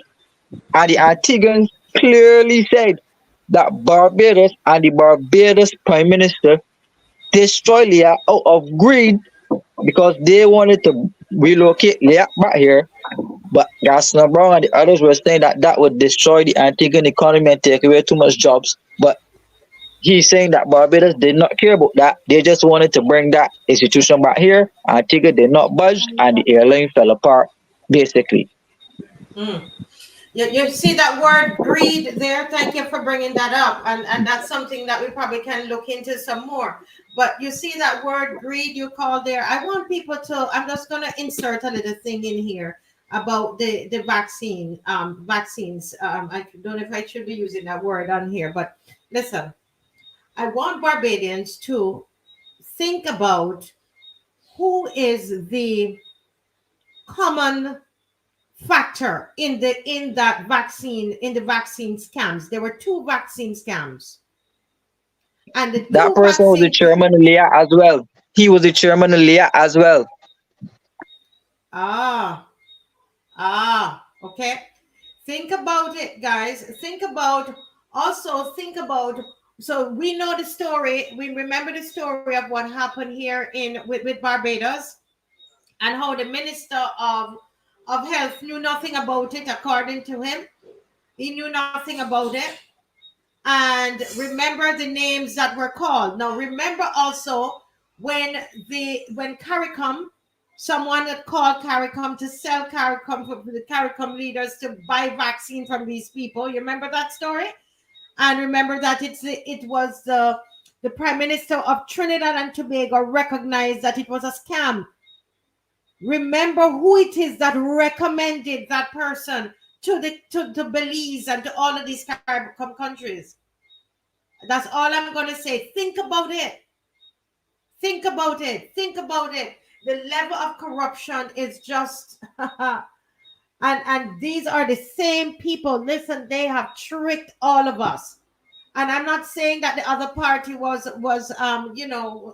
as we have been saying, although they try to think that they're saying that this is all about we are being paid by DLP. I don't know where the money going, but anyway, Marcia, the you point. talk about vaccines. Go ahead. Sorry, you talk about the Mm. vaccines, and when you do that, it strikes a part of me that it get me angry.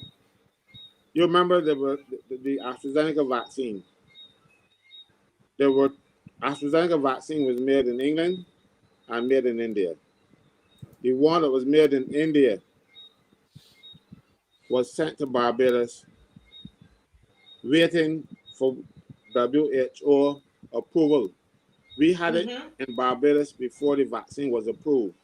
And the day it was approved, we started using it. Barbados was the first country in the world to use that vaccine. Not even India. And India still held out after Barbados was using it to see if anybody in Barbados was going to die from it before they start using it themselves. We must remember, I am making this up. Check it out. Remember in India, you were seeing people burning funeral pyres all over the place because the Indians were dropping down with COVID. People walking and dropping down with COVID. Mm-hmm. And they Yeah. waited to see if Barbados was going to die from his vaccine first. And In fact, they used the ivermectin. Remember that India switched to ivermectin. But go ahead. So we were the first people. I remember when they gave us the first set of vaccines, they offered them to Rowdy. You remember what they said? That Rowdy said it's a scam. You know what? And they said you keep them because the vaccines were being tested on Barbadians. And if a government that can do that to its own people don't deserve to be the government of those people, the vaccine was Right. not I used want to in say India. something here because at the time, right? So his his videos. Right. So I remember at the time with these vaccines, they were saying that somebody gave us vaccines for the entire Caribbean and that Barbados was supposed to distribute vaccines throughout the region and it was a donation and yada yada yada yada, right? And we were using this vaccine thing to be upfront in everything with CARICOM. No, this CARICOM thing is a very interesting phenomenon and this whole vaccine scandal. I just want to take Yeah. your minds back Barbados was the chairman of CARICOM when Owen Arthur was appointed to oversee the Guyanese election as an observer.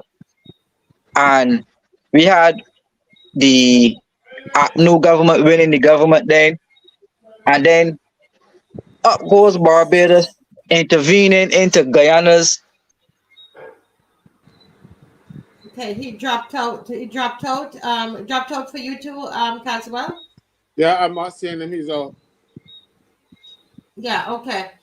Yeah, but I mean, this thing bothered me a lot, and if it wasn't for Keith Rowley, because it was go back and read it and see if I'm making the story up. It was our Prime Minister Keith Rowley talked the truth and said that they were contacted. The Prime Minister of Belize was contacted by the Prime Minister of Barbados because Whoa, someone I'm back. wanted to I sell got them knocked off just now. Yes, let me finish this point and then you jump back in. Because someone wanted to sell them vaccines. You remember that? I And remember. yes, and who did it? It was ours that took. So it's either listen, I'm not, I don't know.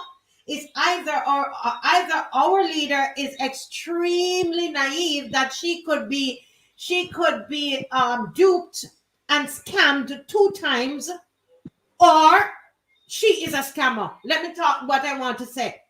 Either she is so naive, Caswell, to be duped 2 times.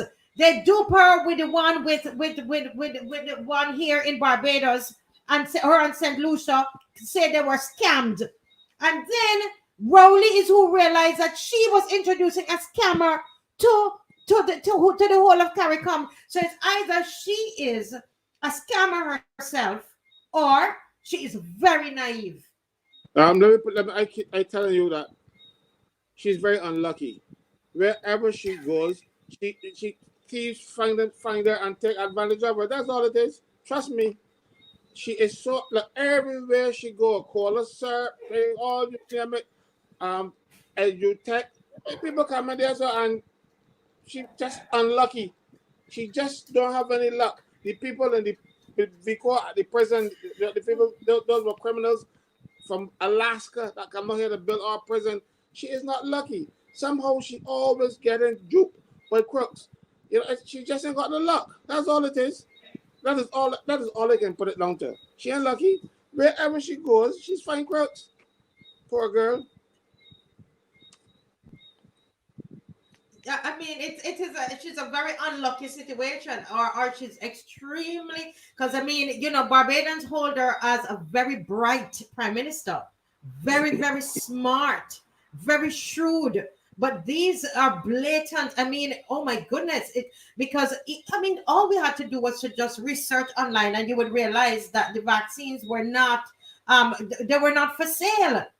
They were not for sale. So how come this bright? This is a bright government led by the brightest prime minister that we've ever had, and and she was scammed so many times. No man, something Yeah, she she's probably. just unlucky. Just unlucky. Mm, Wherever she goes, crooks take advantage of her. She ain't got no luck. I tell you, I mean, the White Oaks thing. If it wasn't for the international press, the Financial Times to say, but Barbados, don't you realize they're robbing you? Don't they realize? Don't you No, realize that they're Marcia, overcharging you? Huh? Marcia, if you recall, I wanted a video speaking to Barbadians about these contracts and the fact that all contracts, especially during COVID, which would have included the contracts for the vaccines, the contracts to build the Harrison's Point Hospital, the contract to rebuild the faulty A&E that all the rain running through when couple drops come down, all of the contracts that they just splurge up money. Now, during COVID, the government passed a law, the Emergency Management Act, and had a clause in there which said that the cabinet reserves the right and all of the power to make whatever decisions it see fit in the name of emergency. And then it passed another clause in that same bill to say that cabinet now vests all of that power in the office of the prime minister to make any decision whatsoever required in the name of emergency. So all roads led back to one person. That was the prime minister to make any and every decision, financial or otherwise, in Barbados for those 2 years. Government issued contract after contract after contract after contract after contract. No check, no ballots. They legally excused themselves for check our ballots. They actually sidestepped the parliament. The parliament was this was the most ballless parliament we've ever had, legally speaking, true to whatever clauses the cabinet passed. That was part of the reason why the cabinet was so big, so that she cannot have anybody to oppose her when she wanted to do this. And those persons who sat down in the cabinet and passed this law to vest almost dictatorship like powers in the office of prime minister just deserve to be fired, because I cannot believe they would give away our fundamental right and give away the fundamental right of the Parliament of Barbados to provide a check and balance.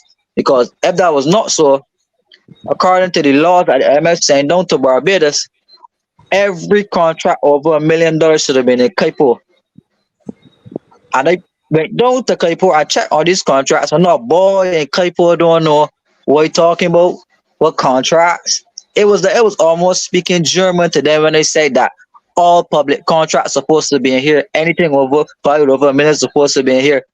The next day, Chantal Monroe Knight was bringing an amendment in the Senate.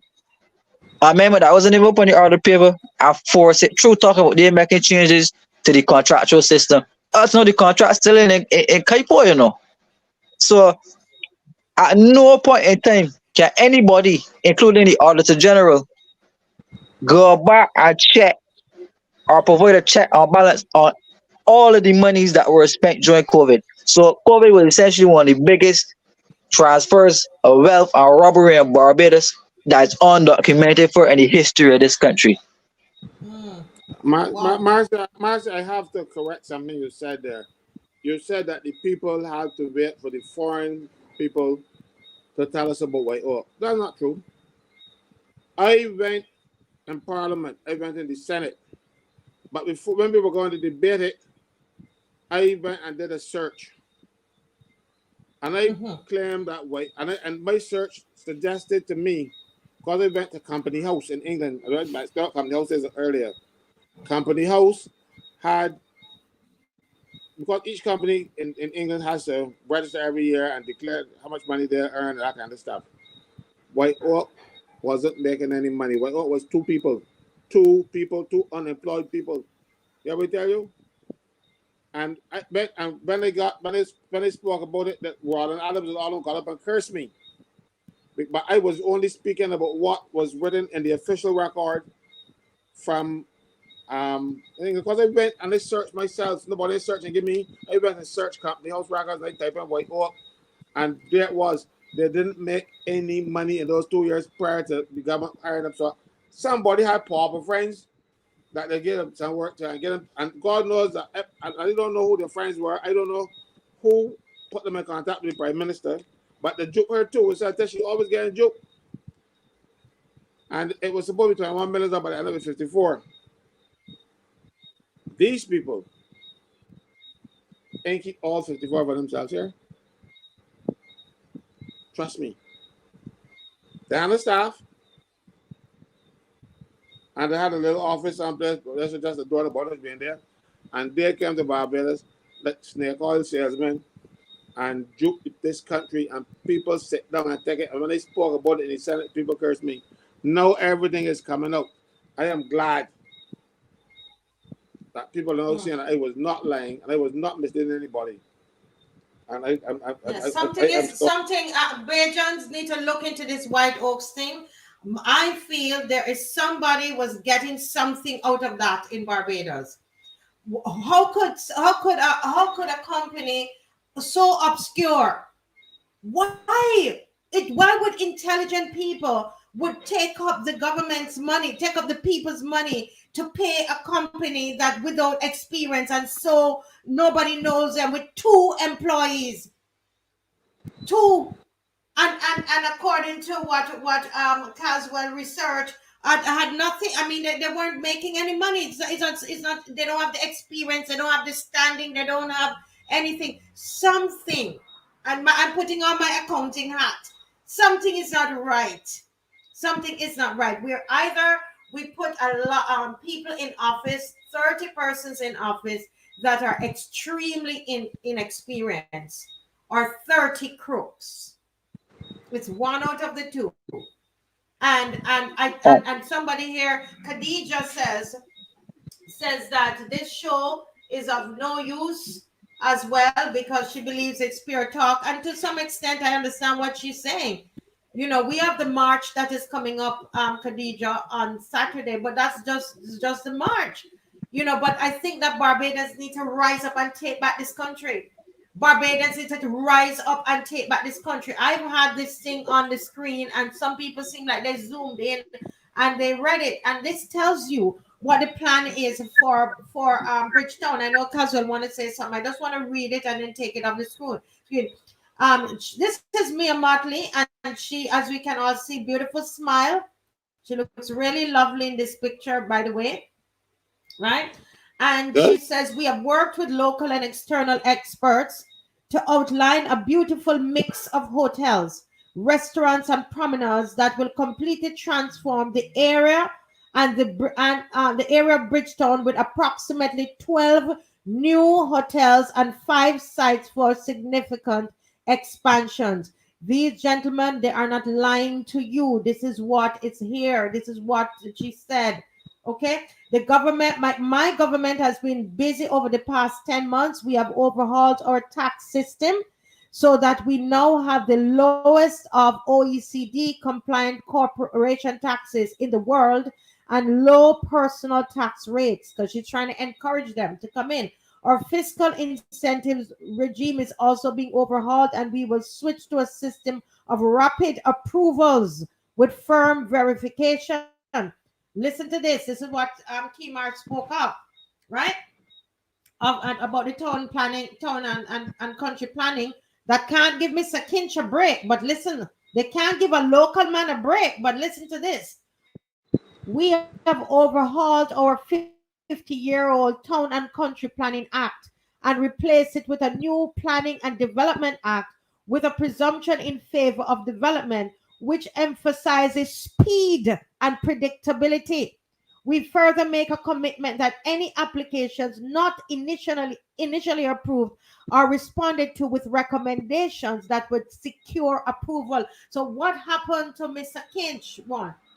In rethinking planning, we have adjusted our previous height restrictions to both maximize economic return and You can go and check out this. This is the overall investment forum. Check it. It's somewhere online, and one of these guys can tell us where you can find it, and look at what they're planning to do with Bridgetown. And the people of Barbados need to have a say in that. That's what I'm saying. Over to you, Frank. Go ahead, Mr. Franklin. Marcia, what you must understand though is that town planning, or the planning development people now don't know about town planning anymore. They move with alacrity to facilitate foreigners, non-nationals, select people. Mr. Kinch does not qualify as a non-national. And as a matter of fact, I'll tell you something about his investment. They only allowed him to purchase the land after he was able to show a plan for the property. So he could not, they would not allow him to purchase it unless he gave a plan of what he was going to do with the building. So they knew from the beginning what Mr. Kinch was doing with this land. The problem here now is that somebody got a bigger pocket than Mr. Kinch wanted. So they're going to squeeze him out. And that is what this is all about. Mind you, I do not have a brief from Mr. Kinch. I met him once in my life. He doesn't pay me. I'm not, nothing of that sort. So, and I do not care if he's white, blue, or pink. He is a Barbadian who is being unfaired by this Barbados government. And he needs Barbadian support. You know, mind you, I do not know him. I've only seen him once in my life. Right. I must say I don't know him either. I don't know him. Never met him ever. But we're speaking here now I don't know to him either. I don't the know bigger. him either. In case they say that we are being paid, I don't know the man. Okay. Right. Go ahead. But Go ahead. we sat down. We saw this thing started with Ross University. You know, when the government gave away lands to put housing for the students at Ross. And then when you check it out, a certain entrepreneur was benefiting big time off of every house and charging these students at Ross exorbitant rates. That's when the first report started. You remember that? And then it And then started to trickle on where the way. Sorry, go ahead. The same fellas they had too, you remember? Go on. Yeah. Then they came And down to cut Miss Ram's land. The same person with the vaccine too. Yeah. So they took up Miss Ram's land forcibly. Then they say, well, we giving it over to a private developer, right? They went down Bay Street. I don't know if you can remember this press conference. It was her, the Attorney General. That time he was calling himself Brani and Panani. I don't know if y'all can remember that. Yeah. Kerry Simmons. Kerry Simmons. And the developer. They even had town halls in and around the space or whatever to look fancy. And we had the representative for corporate Barbados at the time, David Commission. So, like I said, going back to the same Planning and Development Act that was mentioned in this document, he blocked that Hyatt building because he was saying that there was not an environmental impact assessment done and it was legally mandated, and the federal district government was sidestepping its responsibility to the people to do environmental impact assessment. As far as I know, right, an environmental impact assessment was done on the entire Bay Street, right? So that was a slight of truth that he told there. Government came in, I have not heard anything about the court case that he had against the government. The court case just went completely under. And in that same Plan and Development Act, the law was changed to say now that the minister may require an environmental impact assessment. Is no longer legally mandated. So they removed the stipulation to build the Hyatt. Yes. And Hyatt still has not gone anywhere. And they actually know, because I had another development near Pirate Cove too. And Pirate Cove has gone under. And if you go down there with the Hyatt, that, if you see the way it's fenced in, it's actually fenced in, including extra property now. So it's actually gone past what they took from Miss Ram. And it's actually two co-joining properties, and that fencing they have has gone way further than planned, and it's gone further out in the sea. So you really think Barbadians are going to get to use the sea when that hotel really goes up in the air? You really think that we're going to continue to traverse cross Browns Beach without it becoming an issue? I don't think so. So these are the things that we should be calling out the government on, because one, if you're serious, you will pay Miss Ram. You start there. Two, if you're serious, you will actually come and tell the truth as to where the Hyatt can go. Because if I can recall, the same investor said he owed $16 million of his money to start this project. But the project's still there. So my understanding is that they always want the government to fund all of these projects, but the government may not be able to build it because of the IMF stipulation or whatever, and the repealing of the same Fiscal Incentives Act that Martin mentioned in there. So the government can't spend any money on it. The private sector developer, he ain't spending his money on it. So that's why it can't go, because the government ain't paying for him like what they usually do. Build everything with the taxpayers' money, and then they come in and take it over for free. Imar, And it's right here. The government. Go ahead, Caswell. No, Visma. Imar, you're saying that the people wouldn't get this, and people wouldn't get that. But you know what they will get? They will get the opportunity to walk up on the road and prance up and half naked and got little children corrupting. That's what they will get opportunity to do, because that's what we want to do with Barbados. That is all we want. We want a big fat. Every time government has something, they distract you with giving you a jump up. This is what happened from Tom Adams' time. They distract you with jump up and walk up, and people are so mindless that and they get it, and they we jump, and after that what? Everybody else is taking over our properties. Everybody's coming here and getting their jobs, and nobody anything talking about those things, you know. Right now, Barbados is for sale, and not only that, not only for sale, but it is for sale to foreign people who come in here and then treat the locals badly. There's one company in Barbados now just sold to when I said just within the last 2 years, sold outside of Barbados, and they've restructured their company to the extent where the black salesmen don't get to sell the fast moving products, only the white ones, you know, and that kind of thing. And the government, but I'm not going to go too far into that because that is the case I have before the Labor Department. But I've had other cases now with other companies where people are getting rid of the local talent and bringing people and getting them to teach them and then find local people or asking local people to go. And so Barbados, even our local homegrown businesses finding themselves being sold to foreign nationals, being sold to regional people, and Barbadians are becoming third-class citizens, not even second-class citizens in this country, aided and abetted by the government of Barbados. And now they want to take away our beach land. They're going to take and the thing is, it isn't a white or black thing. You're Barbadian, and they're going to take away property if it's going to benefit somebody else, one of their friends. Look here, the other day, we had a man who came in here and worked for Barbados Tourism Marketing Inc. Didn't have a clue yet. And it was such an embarrassment to sneak about the place.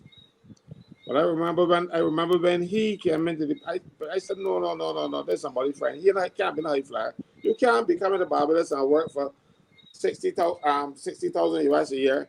When junior managers in New York in the hotel industry were making 85,000. So he could not have been any big tourism guru. Not to come here and work unless he would love Barbados so much and he wanted to give off his time and talent, because that would have been chump change. The CEOs in these international hotels and stuff made millions. Correct. And we bring a man here to give 60,000 US and I think that we had the best. No, he was somebody's friend. He was somebody's friend. Because, And they want to give a job. We do it all the time. Barbadians, where we should be concerned, right? Where we should be really concerned is that once upon a time, both the Barbados Labour Party and the Democratic Labour Party would have relied on the traditional financiers to get the government. But now, what I have found is that the current Barbados Labour Party has gone international now. So they don't require local funding anymore. They don't have to go over to any of the local chaps to get campaign finance. They could go now to Africa. They could go all over Europe, America, and attract big money investors who have more money. Yeah, even Russia. They have more money than any of the local so-called millionaires that live in Barbados.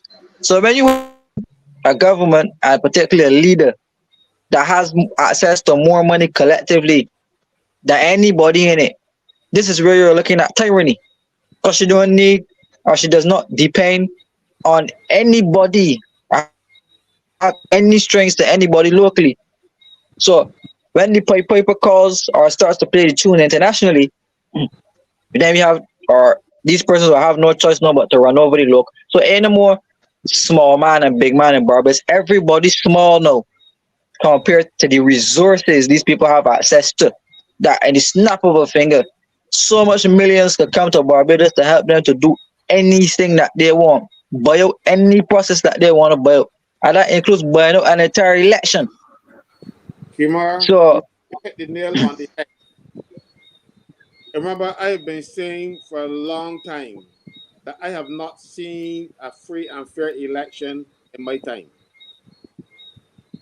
There is legislation on the books in Barbados that prevents that is speaks to election offenses. There's the Representation of the People Act. Under those two pieces of legislation, one, you cannot give up those T-shirts. That's one. That was passed by Tom Adams as an amendment to the act. They're doing it. Two, you cannot spend more than $10 per elector. So if you have a constituency with 6,000 people in it, the most you can spend in that constituency is $60,000. $60,000 is more than what the stage costs. All right. So then you wouldn't have any money to pay for election flyers and campaign, nothing so at all. You couldn't have a telephone in your office because you would have spent it all on the stages. That's against the law. You cannot have facts during the campaign to promote your candidates because that's bribery. You can't give people food and money. That is bribery. Aren't you hearing everything that happened in the last election? All of those things are offenses in Barbados. If you spend more than what the law allows, you can be banned from running. You can lose your seat and be banned from running for 5 years. But the chief electoral officer has to review the returns and then approve. That's about it. There's nothing wrong. But how can you ask a person, especially in an acting capacity, to challenge a prime minister who can determine if and when you become appointed in that job, or if you can stay in the job? Barbados elections are a fraud. It's one of the biggest frauds anywhere in the world. The government, all two political parties, cheat to become elected in Barbados. This one had more means to cheating than anybody else that been known, but they all are corrupt. They are passing legislation, debating. I don't know if it's passed there yet, talking about integrity in public life. But you cheated to win the election. So where is the integrity in public life? Where is the integrity in getting into office? Huh? I can probably go on my shelf there now and read the laws for you. And in another case, we have similar laws to Dominica. Remember, and in Dominica, the court ruled that having these facts and giving up money and food around election time is an offense. We know this. We can stop? No. Because they have so conditioned our minds that at election time you're going to get handouts, and the handout is corruption. And what are we doing? We wait for the T-shirts. I know a guy who told me that he went on the bus about 3 or 4 times, and each time he get some money, and he walked up by the office to vote in, and then turn back because he already voted, and then come back out another time and get the bus again, and he was given money on the bus. Wow. Everything in this country is corrupt. Every process that you have is corrupt. And they now want to cheat the system by not investigating their own corruption. Because I remember the same Mayor Motley saying, "Oh, we declare assets. There's no law requiring it, but we declare assets to show that we give it to the cabinet secretary." Remember all that talk? And they intended to pass a law to hold parliamentarians accountable. This Integrity and Public Life Act. But far from parliamentarians, they went for magistrates, they went for civil servants, they went all over the place. Mind you, the civil servants have more stringent legislation than this Integrity and Public Life Act. But they didn't mind. They've got public servants now being subject to 2 pieces of legislation. The Public Service Act, and I can show you how really stringent the Public Service Act is. It is an offense to lie to a minister or to Parliament or to the public. If you are caught lying, you can be dismissed from your job. But politicians lie every day. but it is on the books that if a civil servant lies, he is subject. It is a major offense, and major offenses are punishable by dismissal. But no, Because well, on election day, I was blocked from going in my own polling station from a police officer who have no authority to tell me that I can't enter my own polling station where I can vote. And looked me in the face and told me, you are winning the seat over here, you can't win the seat over here. And all of that was on video. I could you believe some of these corrupt people were talking about disciplining me for being right, disciplining me for telling a corrupt police officer, move out of my way, you can't block me from going to the police station. Only that return officer there could issue that statement. All of that was on video. And I never got any recourse or any satisfaction from that. So I'm saying to you, they have their tentacles even in the civil service, where they would get people to go and do their nasty bidding for them. Because what I find is that they're using the civil service now as a reward or rewards for the lackeys that they could send out and do dirty work for them, to then turn around and reward them with so-called high positions. So I mean, it's just not at the level of parliament, but they're actually reaching into the civil service and as you say, putting their political pimps and hacks in positions to do whatever bidding they have to do for them, and then turning around and rewarding them with the people's money. yeah, We had so many cases where they open up jobs, for their friends, people who clearly can't do the work, mess it up, screw it up, and then they turn around now and get them bigger jobs or bigger contracts out of the taxpayers' money. Right?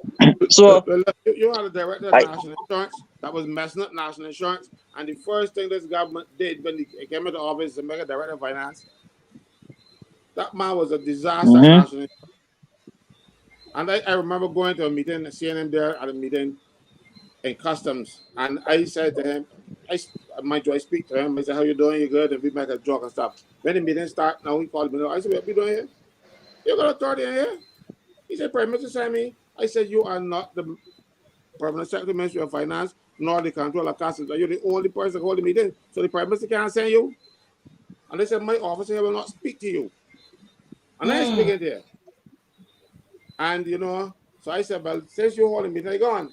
So I took the lady that was representing left the meeting. BWU stayed because all them, how all them tied up in each other.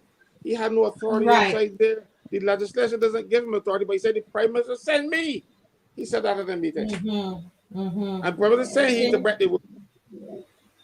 What do you Nah. expect?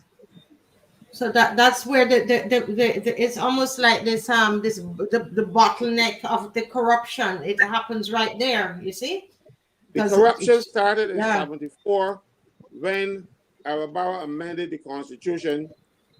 He was trying to save the public service from the lodges. But because the lodges were making all the major decisions in this country, these fraternities, you couldn't get a good job in unless you were in a lodge. So Alabama naively made amendments to the Constitution that would have given the minister power to make those, because the senior civil servants, most of them were in lodges, and these were the people who were responsible for recruitment. So what he did, he made himself responsible for recruiting temporary people in the public service, and when you're temporary, you get temporary, and you go to it, then eventually you get the job. So, but Barron never got the opportunity to use the monster that he created. And from the time, because he did it in 74, and the piece of legislation came into force, it was an amendment to the Constitution, came into force on the 1st of January 1975. By that time, he was catching his royal, trying to hold on to his government until the Barbados Party took it from him in September 76. So he never got the opportunity to abuse the powers that he gave himself. But every other person after him started to make sure that they put their people in jobs in the public service. and though you have a public service, you can't get in unless you get a letter. You can't get, first of all, you can't get in on the statutory boards. Some statutory boards personnel people tell you, get a letter from your minister. Yeah, and if you don't bring a letter from your minister, you can't get a job in Barbados. You can't get a job in some of the statutory boards. That's true. That's very, very true. That is so true. Right now, I am so paying many government people job. come. Yeah, so many people come to me and say, um, I went for a job and I went to ask the minister for a job. I went to ask for a job and they say, you gotta go and get a letter from the minister. And right now you cannot get a job nowhere unless your MP write a letter for you saying that you eligible for looking and you still in guaranteed to get it. You know, so That's honestly very true. the corruption in the civil service come about nowhere. At the top, where the prime minister is responsible for, not even responsible for, the prime minister should be consulted on who becomes the permanent secretary, deputy permanent secretary, head of department, or deputy head of the department.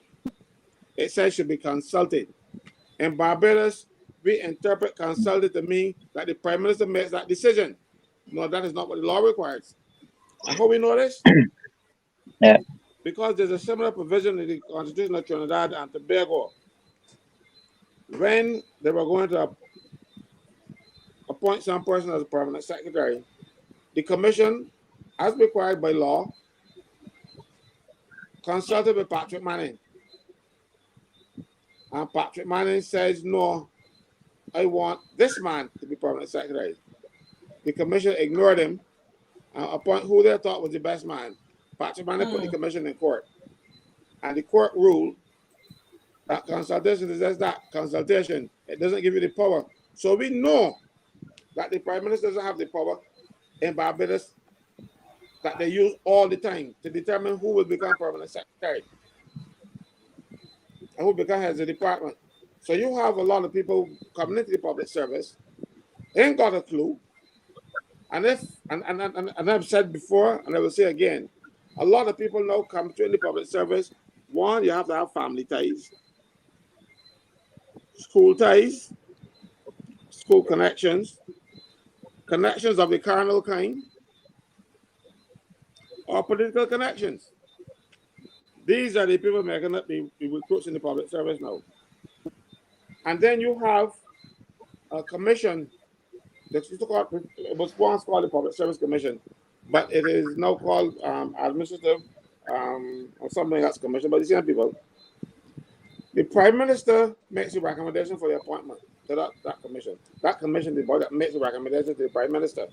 And if you stack it with former ministers, former yard fowls, who you think can get the jobs? Who you think can get discipline? Auburn Bob will get discipline, and Pedro Shepherd will get discipline because they were BLP candidates. How many people in the Barbados Labour Party that ran in elections that never got disciplined? Mind you, I argue that it was unconstitutional, but I'm saying to you that even though they didn't know it was unconstitutional, they left their people alone.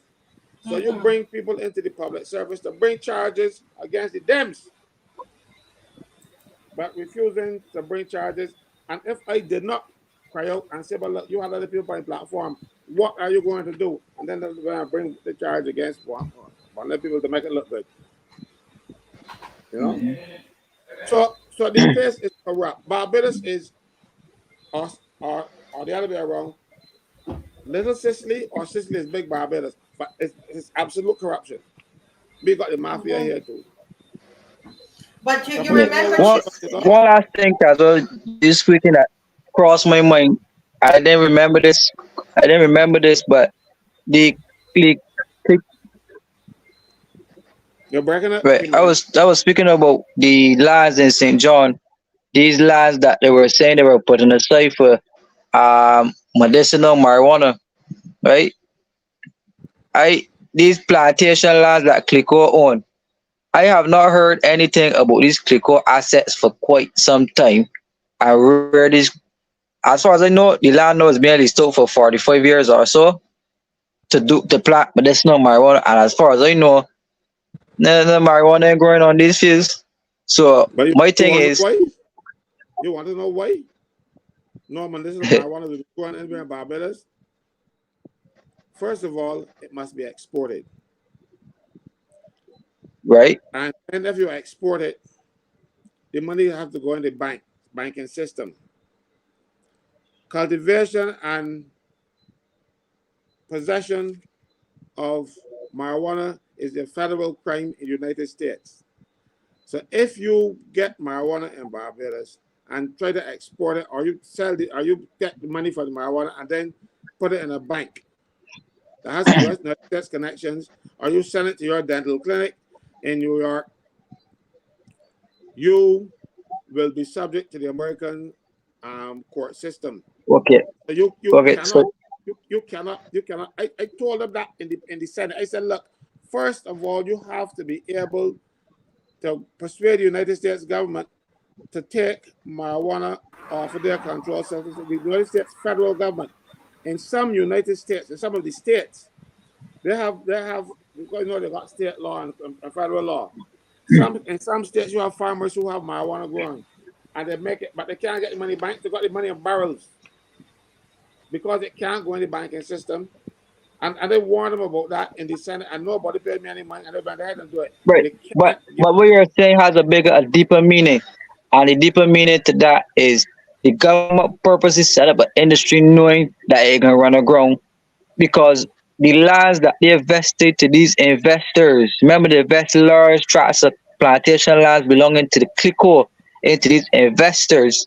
And just a couple years now, you can see that these persons applied to get this land for planning permission to get this land subdivided for housing, and they got it at dirt cheap price That. Let me because tell you something. I told them back then, Barbados is too small to have large tracts of land in marijuana.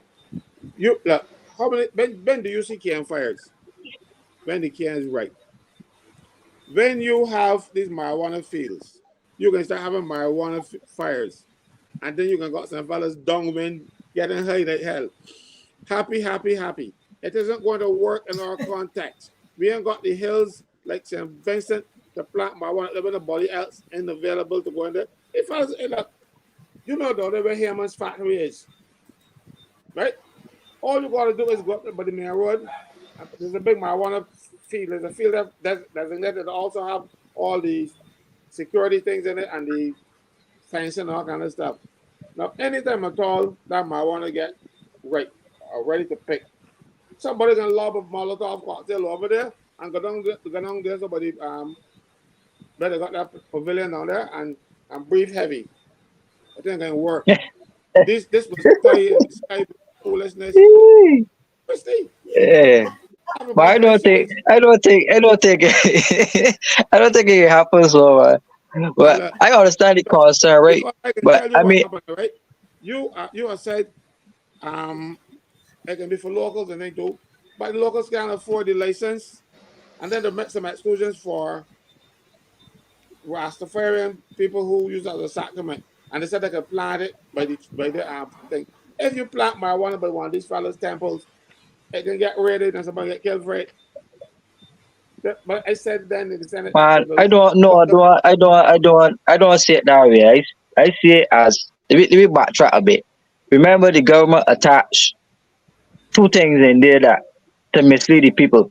First, they tell the people that they can come and decriminalize marijuana. That wasn't Mm-hmm. exactly true. What they that was did was to that was change, right? They changed the law now and they're saying that they're issuing you a ticket. But I sat down and see the police still running down people for and look for advice and just saying and stuff like that. They are still carrying people to court for marijuana. So that was the first trick. The second trick is they said they would allow people to grow XYZ, particularly the Rastafari community. I spoke to Rasimba. I had Rasimba on my television show. That was clearly not the case because they are saying to the Rastas the only place they could use a so-called sacrament is at their church, their Rastafari church. No, if Christians go to church, the Muslims go to the mosque. I would think if it was a Rastaman, you go to church, you're going to praise Jah. You are going to puff no marijuana. So that was the logic coming from Rasima, which I agree. The rhetoric they used was to give the general public the impression that they will have this free access at all for all use of this thing, and tell you the cultivation of it for export into people's hopes and dreams, knowing full well that that would never happen. I went to the marijuana symposium that I had in Barbados, and then there was full of Canadian investors. And my understanding is that most of these Canadian investors already had large tracts of land promised to them, the infrastructure, the this, the that, ready to come into Barbados to use the soil, because they were very complimentary of the soil, to set up their fields to export the marijuana back out. So it had nothing to do with giving locals anything. It had nothing to do with letting the fellas out on the blocks or any people having like regular smoke. It had nothing to do with that. So I am saying that the government purposely, that is, and as you said, the license fees there for the average poor man, even for the average middle class man. So it was already set up, rigged for the large Canadian investors to come in and benefit, and the government playing them throwing some little sugary talk, talking about that at least X amount of percentage will go to the locals, but the locals still can't afford the so-called licenses, and then on the other hand, you're still locking up people for little ends of small weed. You're still not wiping off the. You're still not doing any reformation in terms of people's lives that are destroyed before. You're still taking people pictures and charging them $750 and that's some magazine fines. But still, you're giving away lands. I mean, plantation lands to investors to come in to eat big and belly full, but while you still turn around and locking up your young people. No, I got nothing to do with the ones that are killing themselves in terms of suicide, and that has nothing to do with the ones that are shooting themselves every day. I don't see white boys in Barbados shooting no white boys. I don't see the Indian boys in Barbados shooting no Indian boys. So explain to me why only a certain group of boys shooting no one another in Barbados. People can't say to me, I say all, but a good few of these shootings in Barbados has something to do with drugs. Yeah. Wow. Listen, Barbados, let me tell you something. This is, with all that we've heard tonight, with all of this exposing that is happening tonight, this is an expose, I tell you. So much has been exposed on here. You need to share this live. And not just that. And I'm with Kim, what's her name? Khadija Yard. I'm with Khadija Yard. Listen, guys, if we just listen and we do nothing about it, then what's the point? I think that Barbadians need to come together and take back their country. Come together and decide that you're going to take back this country. And one of the ways that you can do, just one of the ways, you might have another way, right? But one of the ways that you can do it is on Saturday. As I said before, Mr. Franklin, we have the permit for Independence Square. We are still awaiting the permit from the police. But the date that we have here is on Saturday at 10 o'clock, Massey Car Park. All right. And if it is anything is different from this, you wait to hear it from one of us. Okay, we'll come back on this medium and you will hear from one of us. Okay, but this is one way that you can start. That's one way. Come with your BAJANS flag. If you don't have your flag, you can purchase a flag from not for us. We're not getting any money from the flag directly. The gentleman is taking a percentage of the rental of the truck that we use for the music. And so I said to him, but you're giving us something, man. Bring your flags and sell your flags. So he, as a young businessman, can get something. Okay, so we're not, don't try to think that we're selling flags, because I know what we can get, right? And he's selling the flags at $10 or $5. You get a BAJANS flag. Just come down, bring some water, bring some bottles of water, cold water. People like the water cold out there because it's hot, and to share with other people. We'll put if you bring your cooler, we will either put it all in one on the truck or something, but bring something to share with others. Okay, because this we can't hear this and not do anything about it. That's just so I believe what I believe. We have to take back. Why would they Right. want to even sell the government headquarters? Is it that we're so cash strapped? Can't we put our heads together and come up with some other solutions? Why is it that everywhere in Bridgetown is going to become a tourist city? What is it that is that what the people want? Will we ever be able to recognize Bridgetown again? What is it? What is it that they want?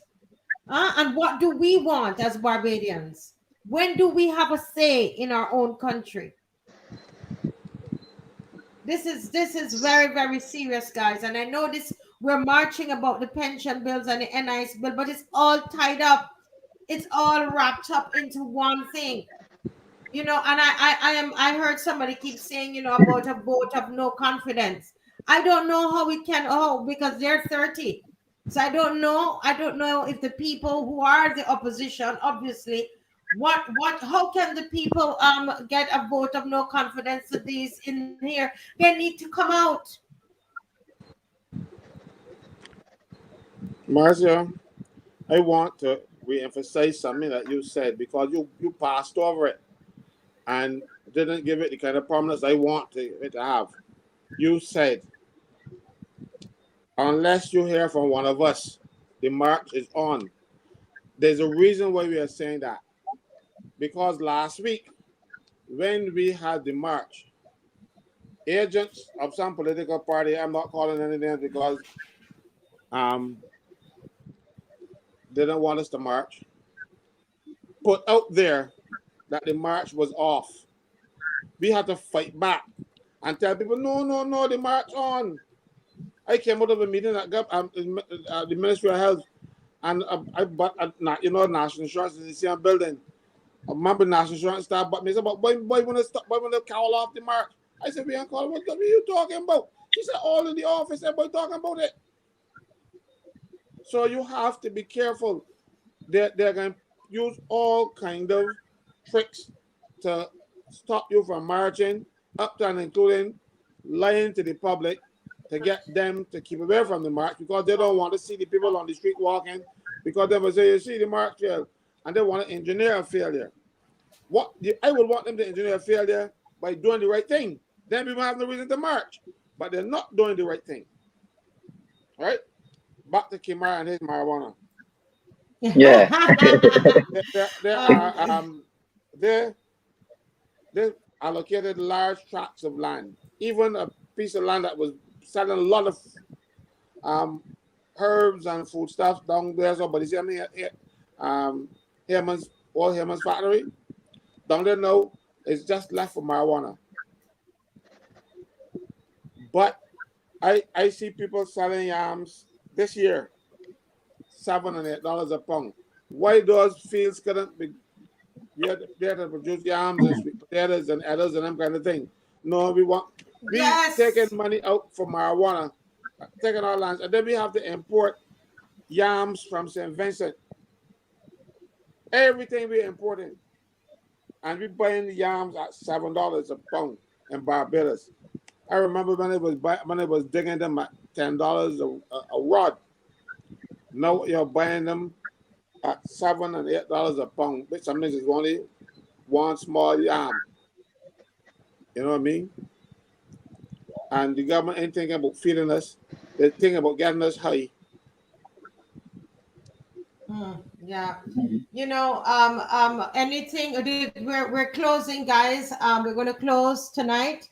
And somebody said, yes, Mr. Franklin, that's my point. I'm a firm believer in planting that yam because I'm so into that point that you made there about the planting the yam and all of that. I'm not saying that there's no benefit to the marijuana, the business Right. of marijuana. I'm not against that at all, but I'm saying that we need to be planting more. We can even, okay, you're waiting on that. Why we can't plant some yams? Why we can't plant some sweet potato? Why we can't, I complain, my husband will talk all the time, land behind us, they're just sitting down, idle, just wasting, and yams so Well, expensive. I Go ahead. I want to make a point to that quickly. During COVID, the only sector to grow was agriculture, and the government put no resources behind agriculture whatsoever. And recently, you had Kevin Greenwich coming up speaking about agriculture failing as an industry and it didn't grow, yada yada yada, whatever. What they are not, cause that's just part of their agenda. What they are not telling the people is that the water networks of this country is being sold out too. And the government is taking millions and millions of dollars from the IADB and these large international banks or whatever to basically privatize water, privatize the streams in Barbados, privatize all of the waterways, so that Barbadians will essentially be having to buy water.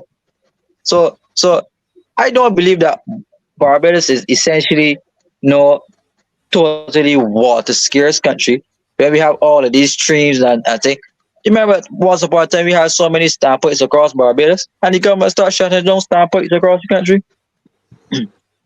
Right? So I know for a fact, I know for a fact that right now the Barbados Water Authority is on the track of privatization, like as I mentioned on the last slide. And I even spoke to that in my book as well, Mars. I don't know if you got to that chapter. And they asked Clive Maskell to head a committee speaking about the management of the water authority. The management of the water authority and the board resigned about 3 times since the government came into power, stating that they were forced to give the contracts. They were forced to give the contracts to the same people over and over and over again. So I'm saying that if it is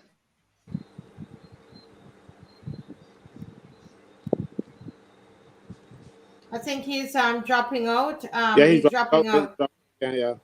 He's dropping out. He will come back in. But we have literally 2 more minutes. Okay, he's back in, and let him make this point, and then oh, they locked me out again. yeah. Go ahead, continue. Make the Right. point. We have a minute.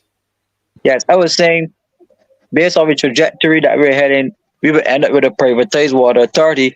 As I said, they put Clay Maskell to head up a committee with the water authority. The same Tony Moore is on that committee, and a couple other financial gurus are on that committee to tell off the Barbados Water Authority to break that monopoly and to allow many other water companies to come in and compete for selling Barbados water. So we need to be Wow. careful and we need to guard against that. Listen, that is a whole nother show. I'm here making some notes, and that is another show because I am telling you that is, oh That's Lord have included in the book. mercy. That's included in the book as well. That is an entire chapter in the book. I didn't get there yet. But let me just thank you so much, Mr. Franklin. You were tired when you came on, but you educated your people tonight. You. Oh my God! I tell you, I learned so much. I don't know about other people, but I learned a lot. Kimar, you are way beyond your years, young man. You're Uh, way beyond your years, your knowledge and your wisdom. I when I'm reading the book, and again, I just help him. This is like a son, and I tell you, Mr. Franklin, this is a good read. It's a good read for me because I'm learning a lot from this book, right? And and I want to commend him for it. And I want to thank Mr. Franklin again for taking the time out to talk to his people. I think this is wonderful, and I commend you and I thank you from the bottom of my heart. Everybody, come on, guys! Don't let Mr. Franklin be out there Saturday by himself. He's on here every evening, almost every evening, talking with you and sharing with you. Yeah, somebody said Kimar left them with goosebumps. It's true. It's true, man. I read the thing and I smiling. I read the book, I smiling and say, look at this young, bright, young son of the soil. Oh Lord, I'm proud of him so much. Right? So Yeah, thank you. folks, come out on Saturday. Kamar, Andrea, Kerry, Natasha, Tyrone, Marietta. Listen, bring the whole but everybody. If Granny can't walk, let her sit down with an umbrella at Independence Square and wait on us. But listen, folks, everybody come out, auntie, uncle, everybody, bring them out and let's take back Barbados. Let's take back the soul of this country. Okay, let's take them back. Let's take back. No matter they say, oh, you should have had thousands out there, but let them know. What did I tell you last night? We say in Jamaica, we lick about we what? You remember, Mr. Franklin? We lick about we what? I can't Don't remember. remember. Talawa. With Talawa. With Talawa. All right. Bless you guys and see you. Yeah, I guess see you tomorrow night. All righty. Bye bye. Yeah, yeah. All right. Yes. Bye bye.